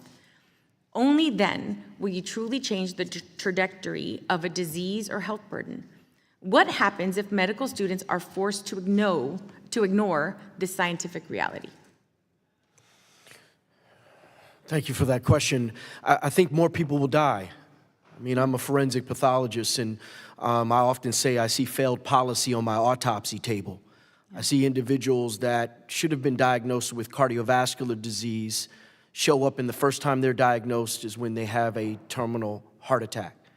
And so we, as a country, really can put ourselves in position if we focus on the physician workforce and focus on the diversity of the physician workforce in a way that directs where these physicians are to practice, to receive tuition remission, to receive incentives, to serve in community.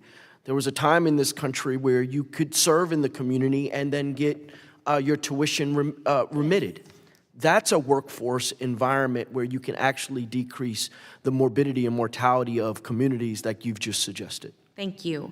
There seems to be some implication here today that the mission of your schools has strayed, or the quality of your institutions has suffered from the inclusion of diversity, health equity, and a focus on health disparities in your curriculum. Would each of you like to take a moment to remind the committee of your mission and of the quality of the students and faculty who are attracted to join you each year and to be part of that mission? And we can just go down the line if you'd like. Yes, we live in a county of 10 million people. It's the most diverse county in the country. We're also a very competitive school to get into. Mm-hmm. We have often over 12,000 applications for 170 positions. Our students participate in care not only in our university hospital, but also in the VA and Venice Family Clinic in the LA County Health System. So they're actually are taught amongst our diverse population. When they leave us, they go to the top residency programs in the country. Mm-hmm. Many of them come back to be on our faculty. And in nearly every case, when our students come back to join the faculty, they're the people whom, when I refer others to them, I can say, go see Dr.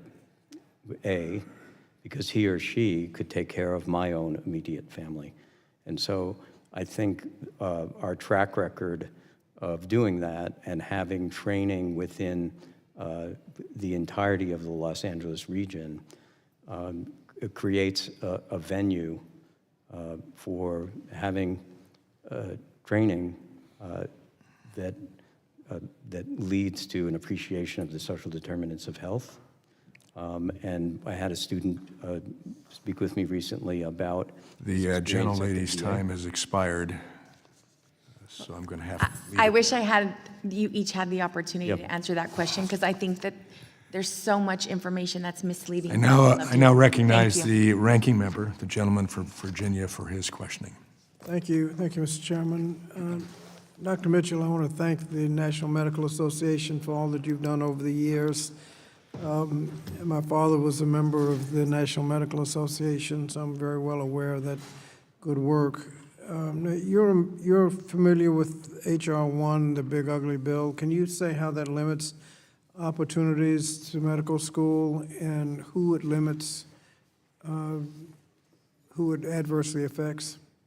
Well, we spoke earlier about the ceiling in loans for graduate medical or graduate students, especially medical students. And so I won't reiterate that, but this workforce requirement that comes into play is really going to have a hit on our safety net hospitals.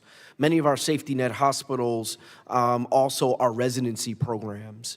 And those residency programs teach the next generation that are truly treating a diverse patient population. And so we worry about the stability of these hospitals that are training institutions across the country. Thank you. And I'd ask the three deans whether or not your all-state schools, is the likelihood of going into practice in an underserved area or going into in an area of shortage like primary care, should that be a factor in admissions? Dr. Dumonet. Well, we have programs that encourage participation, such as the PRIME program, in Well, California. is the fact that someone is likely to go into an underserved area or go into an area of shortage, should that be considered in admissions? We have a holistic review process, and some of those issues actually are discussed. Okay, Dr. Haggard. We have two specific tracks in our medical school and therefore in our admissions process. First of all, you have to meet the merit-based requirement for admission to the overall school, but then within these tracks, we have one for students who have a propensity for what we call the urban underserved, and a second where we have just started a regional campus in the Central Valley that we call our San Joaquin Valley program, that is designed to attract students interested in rural health. And Dr. Benedetti? We do have a program directed to rural medicine in the campus of Peoria Rockford, and I'm pleased to inform that 75% of the graduates of this program do stay in rural America, of which 55% serve rural Illinois. So I believe it's an important program. I do believe that... I have some other questions I need to get to. You both put a lot of weight on the MCAT. It's my understanding that the MCAT is not a very good predictor of things like bedside manner, patient satisfaction, or even better patient outcome when practicing. Is that true? Yes, I'm aware of the research showing that, in fact, what the MCAT predicts is that these are students who can do well on subsequent standardized testing. That's standardized testing, but not patient outcome when they're practicing. I'm not aware of a research that shows a direct relationship. Dr. Haggard? I think you're correct in that it's an imperfect measure. There is a certain MCAT score required to demonstrate the ability to get through medical school. Dr. Benedetti? Yeah. We use a lower limit to accept candidate, below which we do not interview candidates. Dr. Mitchell, can you say again why it's important to have a diverse faculty, particularly as it pertains to implicit bias? Well, diverse faculty is going to have to teach the medical students. And these medical students need a full array of experiences in ensuring that they are prepared to treat a full array of patients throughout the country. And so ensuring that physicians, whether they're faculty or students, are able to deal with their own implicit bias and have curriculum that's able to help people identify their own implicit bias is extremely important.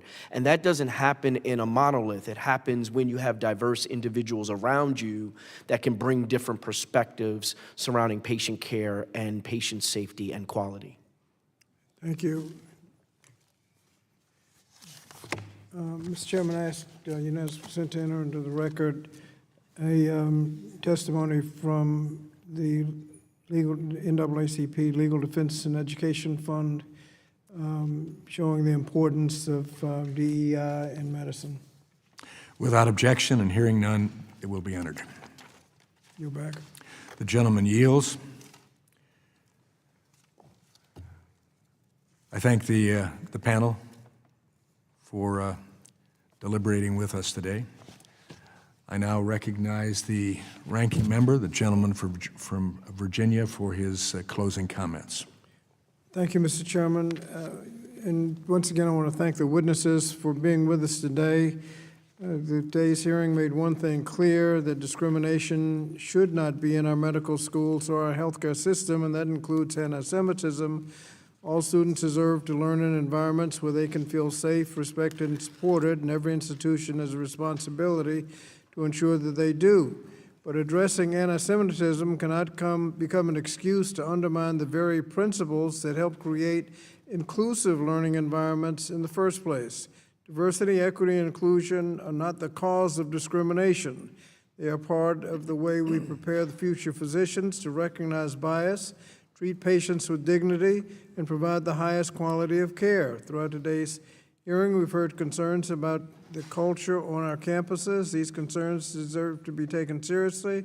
But if we are serious about combating discrimination, we must also be serious about supporting institutions and responsible for enforcing civil rights. Hollowing out the Department of Education's Office of Civil Rights, attacking education programs that teach future physicians about health disparities, and substituting oversight with political theater do not make students safer. We have a responsibility to not just score political points, we have to ensure that every student ensures, including Jewish students, can pursue their education free from harassment and discrimination, and that every future physician graduates prepared to care for an increasingly diverse nation. Healthcare works best when every patient is treated with dignity and every student has the opportunity to learn in an environment built on respect. We should be strengthening those values, not weakening them. As we return tomorrow for a markup, I hope that students, educators, and families who depend on these institutions are at the top of our mind. The choices we make in this committee matter. They will determine whether or not Congress stands behind institutions that protect students' civil rights and educational opportunities, or continues down the path that the administration's efforts to dismantle the Department of Education. So again, I want to thank our witnesses. They have reiterated the fact that if we do not have diverse education, diverse faculty, that can have even fatal effects on the provision of health care in America. So with that, Mr. Chairman, I yield back. I thank the gentleman. And again, I thank the panel for being here. It's been helpful to hear your answers. I think we've seen some encouraging statements. We've heard some discouraging statements as well. It is our hope that there are other medical schools who were hunkered down by their television screens today watching what was going on as well. Because the three that were here because of a purpose, because of some notoriety that had gone on, some concerns brought, in fact, the genesis of this hearing. The genesis of this hearing came about from members of our Congressional Doctors Caucus coming to me with significant concerns about what was going on in their own medical schools that they had graduated from. And so that was the primary purpose today. And I think it was an important purpose. I know there's disagreement coming from both one side of the aisle, even the point of this being a useless waste of time. That member was here, though, to ask questions. It's our responsibility as stewards of taxpayer dollars to confront the widespread culture of discrimination and activist ideology that has taken over some of our most elite medical schools. My philosophy of oversight is to ensure that our federal dollars get spent in ways that advance the American project. And that project is a continuing project, never perfect, but moving toward perfection, in ways that prepare students to join the citizenry in their profession, not in ways that discriminate against people based upon the color of their skin or their sex or where they come from, their ideology or any other difference. I would make it very clear that this side of the aisle, the majority, does not fear diversity. We want to promote true diversity. We don't see diversity or inclusion as dirty words in a full understanding of what they actually mean. That we have an emphasis on unique concerns, medical and otherwise, and we address those, but we do that with full science in the background. As you've heard today, DEI across these schools advanced a dangerous ideology. And we hope that the words that were given today are true, that no longer some of those courses or even faculty in your medical schools. Across our country, prioritizing politics over education has resulted in classes teaching the sort of propaganda we heard about today, indoctrinating students at the expense of preparing future doctors to meet the health care needs of our communities. That can't be allowed to persist, and that type of DEI has to be ripped out at the roots. There was a statement made during the course of our questioning today that we cannot reduce the cost of medical education. That's why the Working Families Tax Cut bill was passed and signed into law. One of the key reasons to reduce the cost, the unnecessary cost of education, medical and otherwise, to put the downward pressure. The audacity to say that it can't be reduced is absurd. And that's keeping deserving students out of having a medical education, more than probably anything else. A deserving student will be able to receive additional help if necessary to find that education at any of your schools or any other medical school.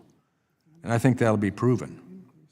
But I tell you what, not only the medical schools that may have been listening today and watching today, I know that there are citizens out there that have great concerns about the cost of higher education, but also the threat that comes from a diversity that is manufactured, that goes away from true diversity, and inclusion that ends up in exclusion of multiple groups in society.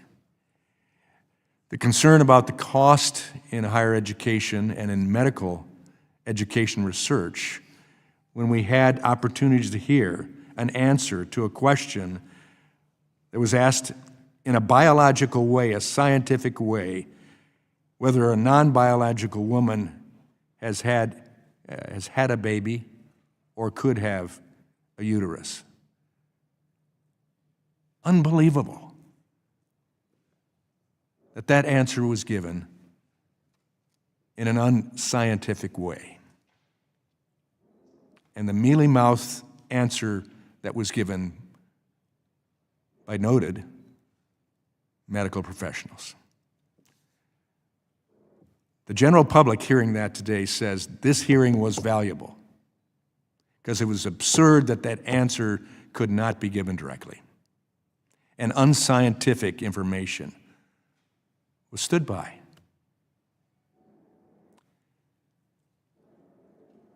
And so, we will continue trying to enhance the education in this country, a country that has the ability to have the best medicine in the world without being the most costly as well. On the basis of that and no further evidence to be shared in this committee hearing, the committee stands adjourned.